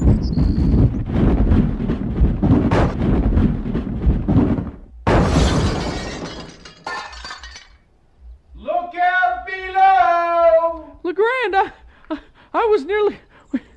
That flat of shingles nearly hit me. You should be more careful. That was an accident, wasn't it, LeGrand?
9:20. Yeah. Time for Big Boy News and Opinioendo, brought to you by. Looking for assisted living for a parent or grandparent? Discover Manor on First's personalized home-like approach in downtown Salt Lake City. Learn more and schedule a tour at manoronfirst.com. And never forget, The views expressed on X96's Radio from Hell show do not necessarily reflect the opinions of Broadway Media, its management, owners, or advertisers. This program is intended for mature audiences. Parental discretion is advised.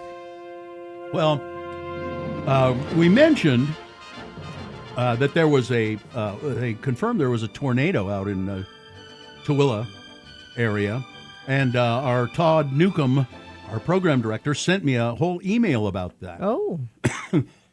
Excuse me.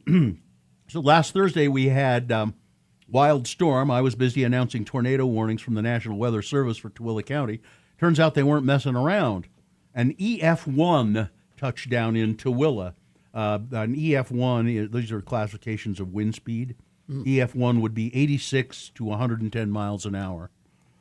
And then the National Weather Service sent out this summary. A potential supercell thunderstorm developed over the Dugway Proving Ground and started producing 90-mile-an-hour plus wind gusts almost immediately around 4:55 p.m. Mountain Daylight Time, as observed by a weather station on the range.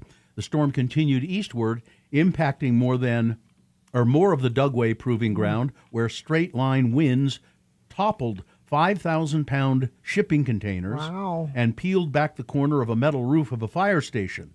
Continuing farther eastward into the Dugway English Village, I don't know what that is, numerous trees were uprooted and toppled over. Here, the most significant damage was where two large and healthy hardwood trees next to a residence were snapped at the roots and toppled over. Immediately adjacent to the residential area is where two freestanding power poles were blown down as well. You can go to x96.com/live and see a picture. The swath of wind continued northeastward into the southern end of Skull Valley, where additional freestanding power lines were blown over and several hardwood trees were snapped or uprooted along the Skull Valley Road and Lincoln Highway. In this area, a brief EF1 tornado was also documented near the intersection of Skull Valley Road and Lincoln Highway. The storm then moved over the south end of Stansbury Mountain into the Rush Valley near Clover and St. John. Rocky Mountain Power reported crews replaced up to 20 power poles. The survey team documented numerous new poles in the area, as well as homes and outbuildings with shingles uplifted or removed. Beyond this point, no significant or additional thunderstorm wind damage was found, bringing to an end the roughly 50-mile continuous swath of estimated 70 to 100-mile-an-hour winds. That's pretty powerful. Hayden Panettiere, or someone close to her, was treated with meds typically used for overdose victims. It's been confirmed through sources in Greenville, South Carolina, that Narcan was found in the apartment where she died. Narcan is administered nasally to reverse the effects of an opioid overdose, and the device used to dispense it was found on a mattress. First responders on the scene mentioned an overdose, and CPR efforts were, while reporting back to dispatch. However, two ambulances rushed to the apartment, which seems to point to two people in distress at the apartment. So it's unclear who received the dose of Narcan. So maybe somebody else was there. I don't know. We were told that epinephrine was used on the scene, and that would track with the initial 911 call being for a woman in cardiac arrest. Epinephrine, adrenaline essentially, is commonly used to resuscitate patients in cardiac arrest. Hayden was pronounced dead on the scene Sunday, 2:32 p.m., and no one was transported in either of the ambulances. Hayden's longtime on-again, off-again boyfriend, Brian Hickson, had been staying at the residence as well, but no word on whether he was there or not at the time. I just don't know why Drake why? has unveiled a diamond-covered, one-of-a-kind Rolex Daytona watch, calling it the most important thing I have ever had the pleasure of owning. Don't you have a watch, a clock on your phone? He had the custom-made to mark the record-breaking milestones of 2026, he said. He alluding to his trilogy of albums, the release May 15th, including the hit Iceman. He called the watch the most important thing he'd ever owned. It is a custom piece, features baguette-cut diamonds and sapphires over the bracelet, as well as a pave dial. Wouldn't you be engraved petrified to wear that around? Engraved across the case case back in blue, it says, "Freeze the World," a line from his track, "Make Them Know." The Ice Gradient Daytona, is, as the timepiece is officially called, is a one-of-a-kind. And it is magnificent looking, I have to say, but I don't know. I just don't know why you want to. He said, "Please don't get your local jeweler to try and recreate this. This is a standalone piece. It's part of history. Okay?" Shut up. Maybe he's just celebrating another year out of jail. I guess. The Oscar winner Matthew McConaughey has a distinct memory attached to one particular Janet Jackson song. Okay. He went in depth on 10 songs that had been important in his life in a new interview with Rolling Stone, and opened up about how Janet Jackson's 1993 hit, "That's the Way Love Goes," led him to miss his own birthday party after getting too high. "What a cool, groovy little tune," said McConaughey. "It's also the reason I quit smoking weed." It's the reason? Yes, he Janet recalled. Jackson? The Interstellar actor recalled the incident occurring around the time weed started turning hydroponic. "This particular night, I was headed to my own birthday party that my friends were throwing for me at the club." The star recalled that his friends renting out an entire nightclub for the celebration, noting that he decided to drive himself to the function. "And before I go, my buddy hands me this joint, and he goes, 'Here, man, have some of this. It's super fun,' he said. I get there, and I take a toke in the car. It was not like the weed I had smoked before. Instead of getting to the party or entering the party on arrival," McConaughey said, "I listened to Janet Jackson's 'That's the Way Love Goes' 24 times in a row." Just sat in the car? Yeah. And when I finally got out of the car to go to my birthday party, no one was in there because it was over. Yeah. They'd all left because I sat in the car listening to "That's the Way Love Goes" 24 times before I thought of time. You know, that was more important than going to my own birthday party. I love that song, and I didn't love weed. Still the same. Still like the tune though. What? So he decided at that point, I guess I better start That's a smoking sign. weed. Yeah. Oh, young blood's got a broke leg, in a motorcycle accident. He got broke his leg. Got a broke Lucky leg. that's all he has. Let's see. The U.S. News and World Report reveals that Bella ranks as America's top dog name and one of the top names for human girls, too, for Social Security Administration. Isabella sits 7th among the most popular girl names from 2020 to 2025, while Bella ranks 87th. Leo's the most popular cat name, and it's 24th for boys, while Chloe ranks 21st for baby girls and 35th for cats. The overlap reflects Americans' deepening bond with pets. 97% of dog and cat owners consider them family, and they are giving them more and more frequently People names? people names rather than, like Spot and Fluffy. Mr. Fluffy Pants? Yeah. Founding Deep Purple guitarist Richie Blackmore made good on his promise to join the band on stage at Jones Beach, New York last week, performing Smoke on the Water for the first time in over 30 years. He left the band acrimoniously in November of 1993. The surprise appearance came together just one day before the show. I woke up one morning thinking, it'd be good for the fans if I got up for just one song. Blackmore told Guitar Player in a new interview. It was very moving because I went on very quickly, had to play immediately. I couldn't warm up, but I wasn't there to be playing You don't have correct to warm notes. up to play Smoke on the Water. Anybody, I can play Smoke on the Water. I was there to see old friends.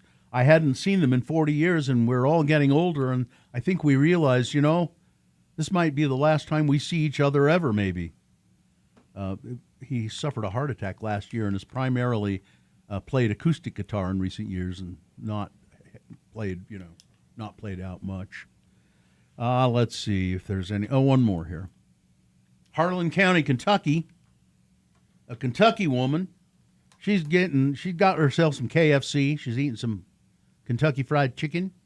Kendra North, she and her partner left the front door of their Harlan County home open for some ventilation. Because, you eat that Kentucky Fried Chicken in the house, and then the house starts to smell like it. So they opened the door to get in, and they forgot to close it before they went to bed. And she got a phone call from her sister, and there's a bear in the house eating her Kentucky Fried Chicken, the leftover at KFC. Well, it was an invitation. You can't blame him. Yeah. And it broke her glass table, too. I was a little sad over my KFC, she said. Not the table? Not the table, I don't care about that. I was a little sad that I was looking forward to, snacking on that KFC when I got up. Just leave it sitting out, Breakfast FC. Yeah, sure. Second bear appeared on her porch while she was cooking 2 days later. North says the encounters have changed her habit. You know what I do now? What? I keep that front door shut good and tight through the night. That's a good idea. Yeah, I don't. 7 p.m. That door shuts, and I don't open it up until in the morning. And that's because bears are just inviting themselves in. I can't Well, say. word's out. You got KFC. Yeah. So. Yep. All right. That's weather. Let's see. 93 for a high today, mostly sunny, overnight low 70. We stay in the mid to upper 90s most of the week. Could get close to 100 by Friday, it looks like, and a chance of thunderstorms Friday night into Saturday. And yeah, that's what I got there. High temperatures mean low prices at Big O Tires all month. Save up to $120 instantly on select tires, only at Big O Tires, the team you trust.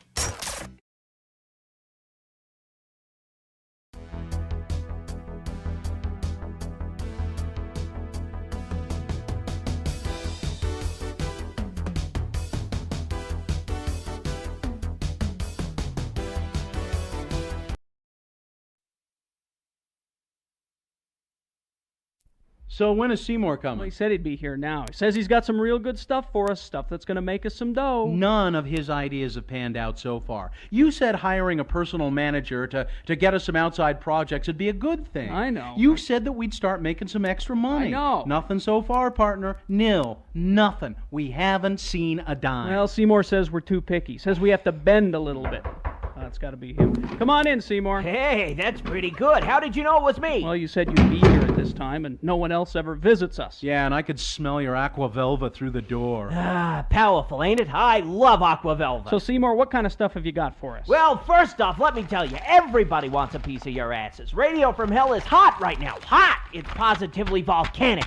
Now, I can get you two volcanic gods a personal appearance fee to MC the grand opening of a new artificial limb store at a strip mall in downtown Nephi. How much? How much money? Well, no money. I got you trade for this one. You guys can take your pick of any partial orthopedic appliance you like. If you need full limbs, they want to charge you a little, like cost or something. Well, I think I can speak for Bill when I say we pass.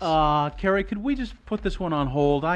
I need to speak with Aunt Esther and see if Uncle Clyde's hook is still busted. All right, that's a maybe. I'll put this one on the maybe pile. Okay, here's the next offer. A big pharmaceutical concern in Santa Quinn. Utah? Yeah, Utah. This pharmaceutical company has a brand new hemorrhoid ointment, and they want you boys to be the spokesman. Now, before you say anything, just listen to some ad copy I was formulating in my head as I rode over here on the bus. Hi, we're Carrie and Bill, and being DJs, we spend most of the day sitting on our asses. Boy, do we know about hemorrhoids. Something, something, something, vamp, vamp, vamp. So get rid of your hemorrhoids right away with Roid Away. Roid Away? Let me guess. No money for this one either? I think I speak for Bill when I say we will not endorse Roid Away for trade. Tell Roid Away to take their proposal and shove it up there. No, hold on, Carrie.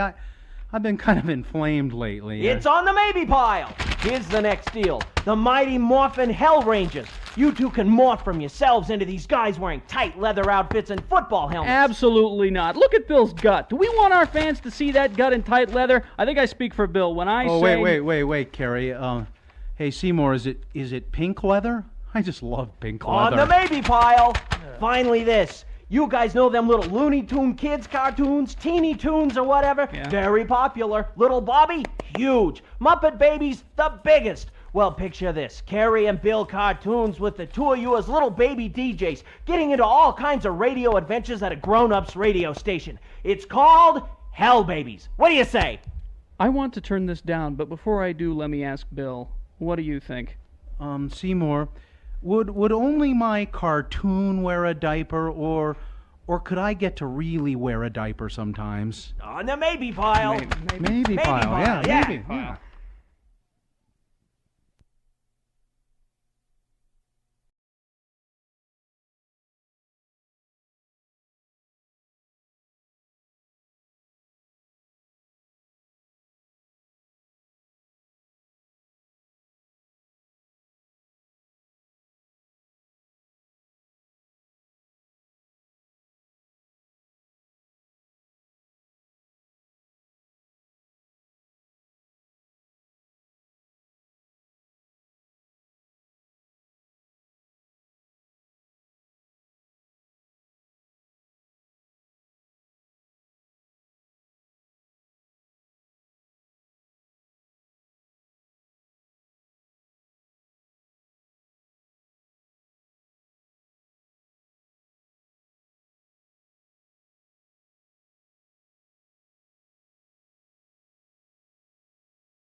Right, 9:36. Right, It's Mark Stewart with the Advocates. I'm here.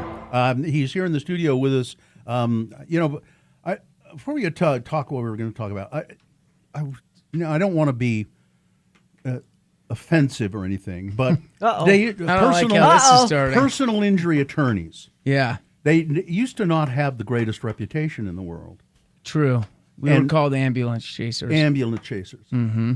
But that's and probably there probably still are some of that going on. Sure. But I think as over the years we've worked with you guys, we learned that's really not the case. You're about helping people. Yeah, hopefully we've kind of changed that narrative that what we really are trying to do is help people that have been injured in an accident, make sure their medical bills get paid, make sure that they get treated fairly from the insurance company. So, yeah, I think when people understand what we actually do, we're not as bad as people maybe think. Isn't that the old saying, everybody makes fun of lawyers until they need one? Yeah, I think so. And I think it shows also in the community things that you do, like the apple tree for back to school for kids and that sort of thing. And also you wanted to talk today about about kids are going back to school, and this is a dangerous time. Yeah, yep. My kids started a couple days ago, so I've been driving them, and I've noticed just the difference in traffic in the morning in the last few days taking them to school. More cars are out. A lot of people, because of the nice weather, are walking to school, taking their kids in. I saw a golf cart, actually. Someone was taking their kids in yesterday. So, yeah, different modes of getting people to school. But, yeah, more people are just out and about. So we always remind people you got to be cautious. You got to be looking around, especially in the morning. Sometimes we're thinking about work or whatever we're doing that day, and so we're not as focused on the roads. When the sun is coming up and can make it hard to see. For sure. Yeah. Yep, so just be vigilant when you're out driving around, and if someone is unfortunately in an accident, pedestrian, walking, running, on a scooter, we see a lot of scooter accidents now. Oh, Give us a call and we can talk to you about it. I was driving north on 9th East, and it was a portion of 9th East where it was just 2 lanes. And coming at me, going south, was some kid about your son's age on one of those scooters in the road, going the wrong, against traffic as fast as he could go. Yep. I thought, don't do that. That kid, so he gets involved in an accident.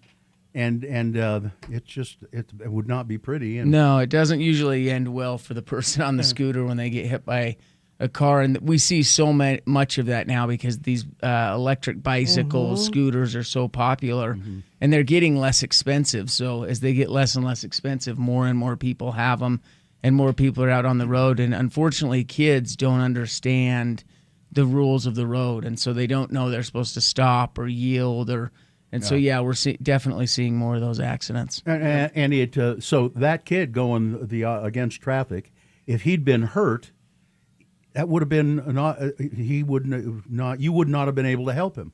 Yeah, I mean, it would just depend on the circumstances and how the accident happened, because there's still the person driving. You can't just hit into someone. I mean, if you can see them, you have the duty as the person driving to be able to avoid. Well, okay. But if he came into your lane or something like that, then it would be a different story. But that's why we always say, hey, if there is an accident, give us a call. It's a free consultation. We can walk through if there is a case or if there's not a case. Even if there's not a case, we can give free advice on what you can do. And then if there is a case, like we've mentioned before, it doesn't cost anything out of pocket to have us help. We take the case on what legally is known as a contingency fee basis, which just means we only get paid if we're able to get a settlement. So really no risk to you. If you're in an accident and it's not your fault and you're injured, you should definitely get an attorney. Yeah, and I think it's interesting, too, that it's contingent. You only get paid if you get a settlement.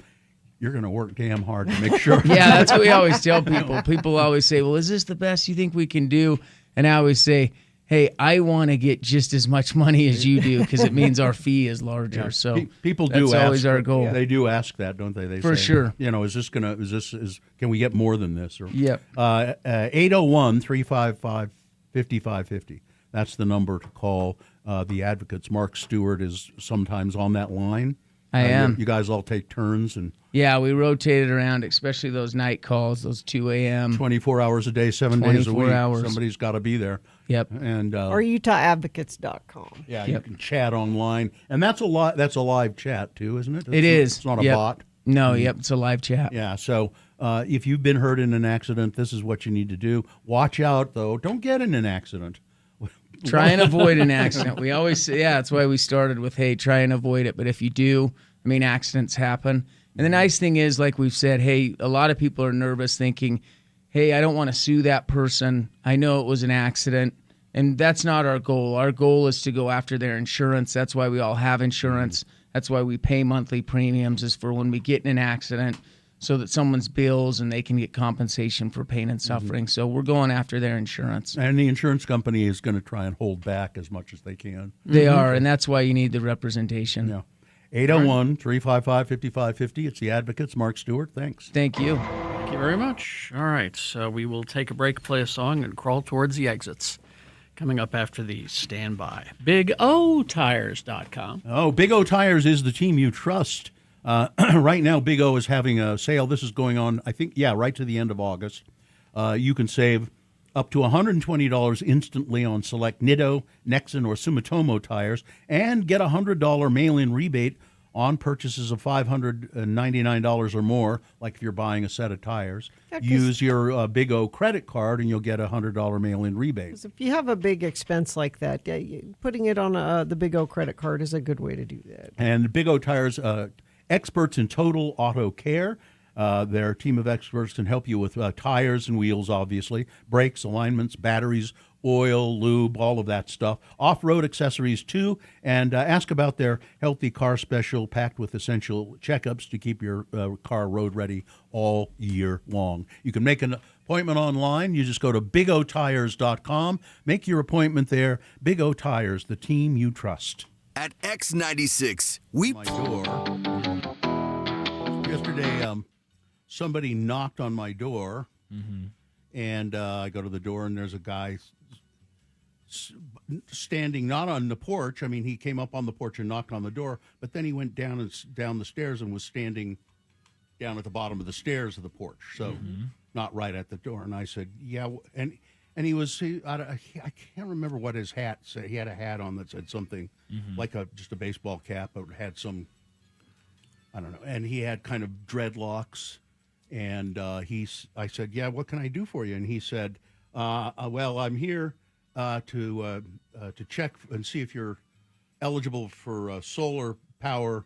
With Rocky Mountain is really wanting people to get into the solar program, and so I'm here to get to talk to you about that. I just seemed weird. I said, do you work for Rocky Mountain Power? No, well, no, I don't. But we're going through the neighborhood here, and we're we're checking the homes to see if they're if it's a good home to have solar put in, and I just kept thinking that. Well, what's I don't think I'll say the name of the company. He said it, and I looked up the company, and they do solar power, but there are a lot of complaints about them. Yeah, and it was just odd, and I thought, why are you sending somebody who looks kind of like a hippie around to try and get me to have solar power? Well, he's a part of the summer sales force, I'm sure, right? So he was a solar sales bro, is what you're telling me? I guess, yeah. Yeah. And it's like, it just was very bizarre, and I've had an unpleasant feeling about the whole thing. And I said, well, no. He said, well, okay, well, we're going to go, some of your neighbors are getting in on this, that kind of thing. No, they're pests. I don't own a home, but my parents do. And even when I was house sitting for them, like several sales bros for solar, stopped by. Don't get me wrong, pro solar, but there's something about the solar industry and government incentives where a bunch of sales bros are trying to take hardcore advantage of that. And that's why you get a flood of people trying to sell that to you. Yeah. I just thought, I can't. And I don't know who would do that. Who would say, okay, yeah, come on into my house and let's look it over and let's sign some papers and someone very lonely. Yeah, maybe. Well, it's the same idea as the people who say calling you up from a random number of because I'm on my family phone plan still. I get calls all the time of Mr. Davis, are you looking to sell your home? Thinking I'm my dad. And I go does this ever work? Does anybody actually sell a home to just a random caller that comes up? It must. I mean, I get mail at least once a week. Hi, I'm so-and-so, and I'm looking to buy your house. Yeah. And here, contact me right away. Yeah. And I think people must do it, or they wouldn't send that stuff out. I mean, I guess they're blanketing, but I love my solar. Yeah. But I went after it. Yeah. I don't buy things door to door. Mhm. If you're coming to me, something's up. I agree. I immediately do not trust you if you're coming to me. And that guy said, this is all explained on the Rocky Mountain. And I don't even think he said Rocky Mountain Power. He just kept saying Rocky Mountain. I think it's all explained on the Rocky Mountain website. Yeah. And I said, I haven't noticed it. I haven't seen it. No way Rocky Mountain Power is endorsing that. That is business against them. Tristan in the chat room regarding your buy the house thing. As a realtor, it works sometimes. Not a lot, but it's worth a shot. Sure. Mm-hmm. Yeah, okay. I just tell them to meet me at, the Burger King down the street. Yeah, right now. I'll sell the house right now. Meet me at the Burger King. I don't, So like I said, I looked up the company, and it is a legitimate company apparently, and they do install. They have numerous negative comments. Of course. They have positive ones too, but it just seems what a weird way to do business. Yeah.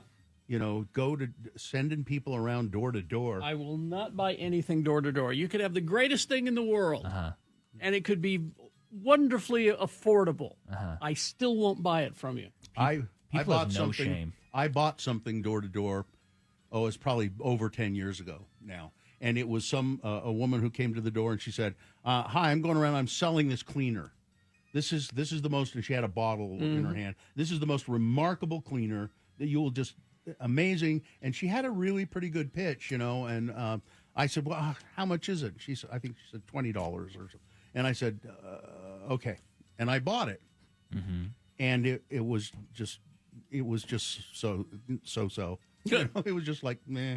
Well, those guys are all about the hustle, and they have zero shame whatsoever. I've curated my Instagram reel feed to be nothing but stuff other people would hate, but I just love, ironically consuming. And some of that is business bro fake podcasts where they talk about, how to make an extra dime or two and how to get your sales going, all with a faith-based background, by the way. Of course. And I liked one video, and the guy in it reached out to me Of course he specifically. did. I won't say his name, but I think it's worth reading the DM.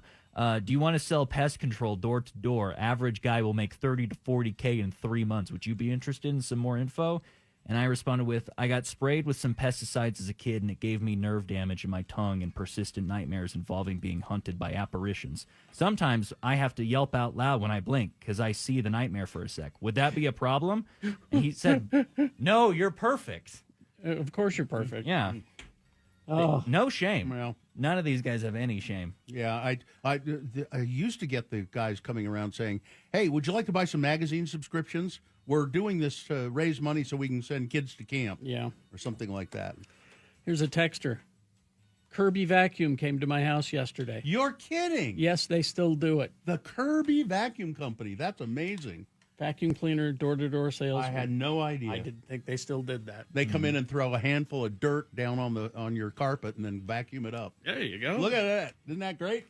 All right. Anyways, on that note, I am also, just as a reminder, a part of the sales force here at Broadway Media. So if you would like me to sell your item, reach out to me, ndavis@bwaymedia.com. He will not come to your door. No. Unless you ask him to. All right.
Too. I was just reading about Katy Perry and Justin Trudeau. Why? Well, why were you reading about that? Because it was because I'd already devoured that article about zodiac signs and Little House on the Prairie. Wasn't it fascinating? No, but it's in the New York Times, and it's Justin Trudeau and Katy Perry and the look of the celebrity statesman. So it's now he's a former prime minister of Canada, but it goes into different people like there's Senator John Warner being sworn in and with his wife Elizabeth Taylor. Yeah. And then there's a picture of Cory Booker and Rosario Dawson. I don't think they're together anymore. I don't think so, no. And then let's see, who's that? Well, you got RFK and Justin's father, Pierre Trudeau, who dated Barbara Streisand for a while, and and then of course JFK and RFK or RF. You said JFK. Oh, you mean Robert Kennedy Jr. and Cheryl Hines. Cheryl Hines. Yeah, and there've just been. Oh, and Pierre Trudeau also dated or was married to Mick Jagger's Bianca. Yeah, really? I think. I think make so. me look. I think that Pierre Trudeau was dating her or was married to her. Bianca Jagger, was that his ex? Mick Jagger's ex? Is that who that is? He has lots of exes. Yeah, but it was Bianca, I think, and. So I guess and Katy Perry and Justin Trudeau are both very handsome, and they're insufferable to look at, I think, because they're too good looking. Just I can't handle it. There's lots of other examples of the Prime Minister of France, married to Carla Bruni. Well, this was a long time ago, not the current one. Yeah. So of course, we all of us married famous people. So I don't know what we're talking. We can't really. I was trying to look up Pierre Trudeau and his. He was married to somebody famous. Trudeau was romantically involved with Margot Kidder. The hell? Really? But is that before she went and lived under a pile of sticks? Well, yeah. I don't see anything about Bianca Jagger. Maybe you were thinking. No, it was thinking somebody Margot else. Kidder? No, I wasn't thinking of Margot Kidder. People get it mixed up all the time. As a matter of fact, I never think of Margot Kidder. Never? Never. Even right now that we're talking about her, Who? you're not thinking of. Who are we talking about? I have no idea what you're. Described as a swinging young bachelor when he became prime minister, Trudeau was reportedly dating Barbara Streisand in 1969. It doesn't say anything about Bianca Jagger. Famous a swinging women. bachelor, though. There is with Streisand. Oh, damn it. What? It was somebody else. It was somebody unusual, like Bianca Jagger. You don't think Margot Kidder's unusual? She's pretty Who? unusual. What? What is? Listen, Bianca Jagger was a terrific Lois Lane. I don't care what you say. Is that who that was? I often wondered. Oh, damn it. It's okay. I don't see Bianca Jagger anywhere in here. Well, start looking harder. Okay. You're quick to bring up Margot Kidder at every last minute, but I think the connection that you've got is Trudeau's mom. The rumor was that she had an affair with Mick Jagger. Oh, is that what you're thinking? Maybe that's what maybe it that's is. what I'm thinking. That's what you're thinking. Maybe so. My wife's at the gym listening right now. She looked that up. She's like, here, I know there was a Jagger connection there. Let me somewhere. help you. There, here. that worked. I knew there was a Jagger connection. She's on a treadmill right now. Here, let me help you. Thanks, Sue. It's important to get these things right. And we need never didn't Margot Kidder, didn't they find her like in a wood pile? She was off wandering in went off the people's deep end. yards. Yeah. She had troubles. Yes, she did. That's too bad. I really liked Margot Kidder in the long run. Who's got you? What? That's my Margot. No, that's Kidder. Bianca Jagger. Wait a minute. Hey. Now I'm really confused now. All right, let's do the promo and crawl towards the exits. What other show is going to make these kind of connections? None. I don't. Zero. No, nobody. No, takes a special talent. Yep. Wednesday's Radio from Hell show features things that must go. Pumpkin anything before Labor Day must go. It's still 100 degrees. Maybe if we dress like it's fall and drink pumpkin spice lattes, the cool fall weather will come. A girl can dream. Email your things that must go to radiofromhell@x96.com. Radio from Hell, just some girls dreaming about fall. Wednesday morning here on X96.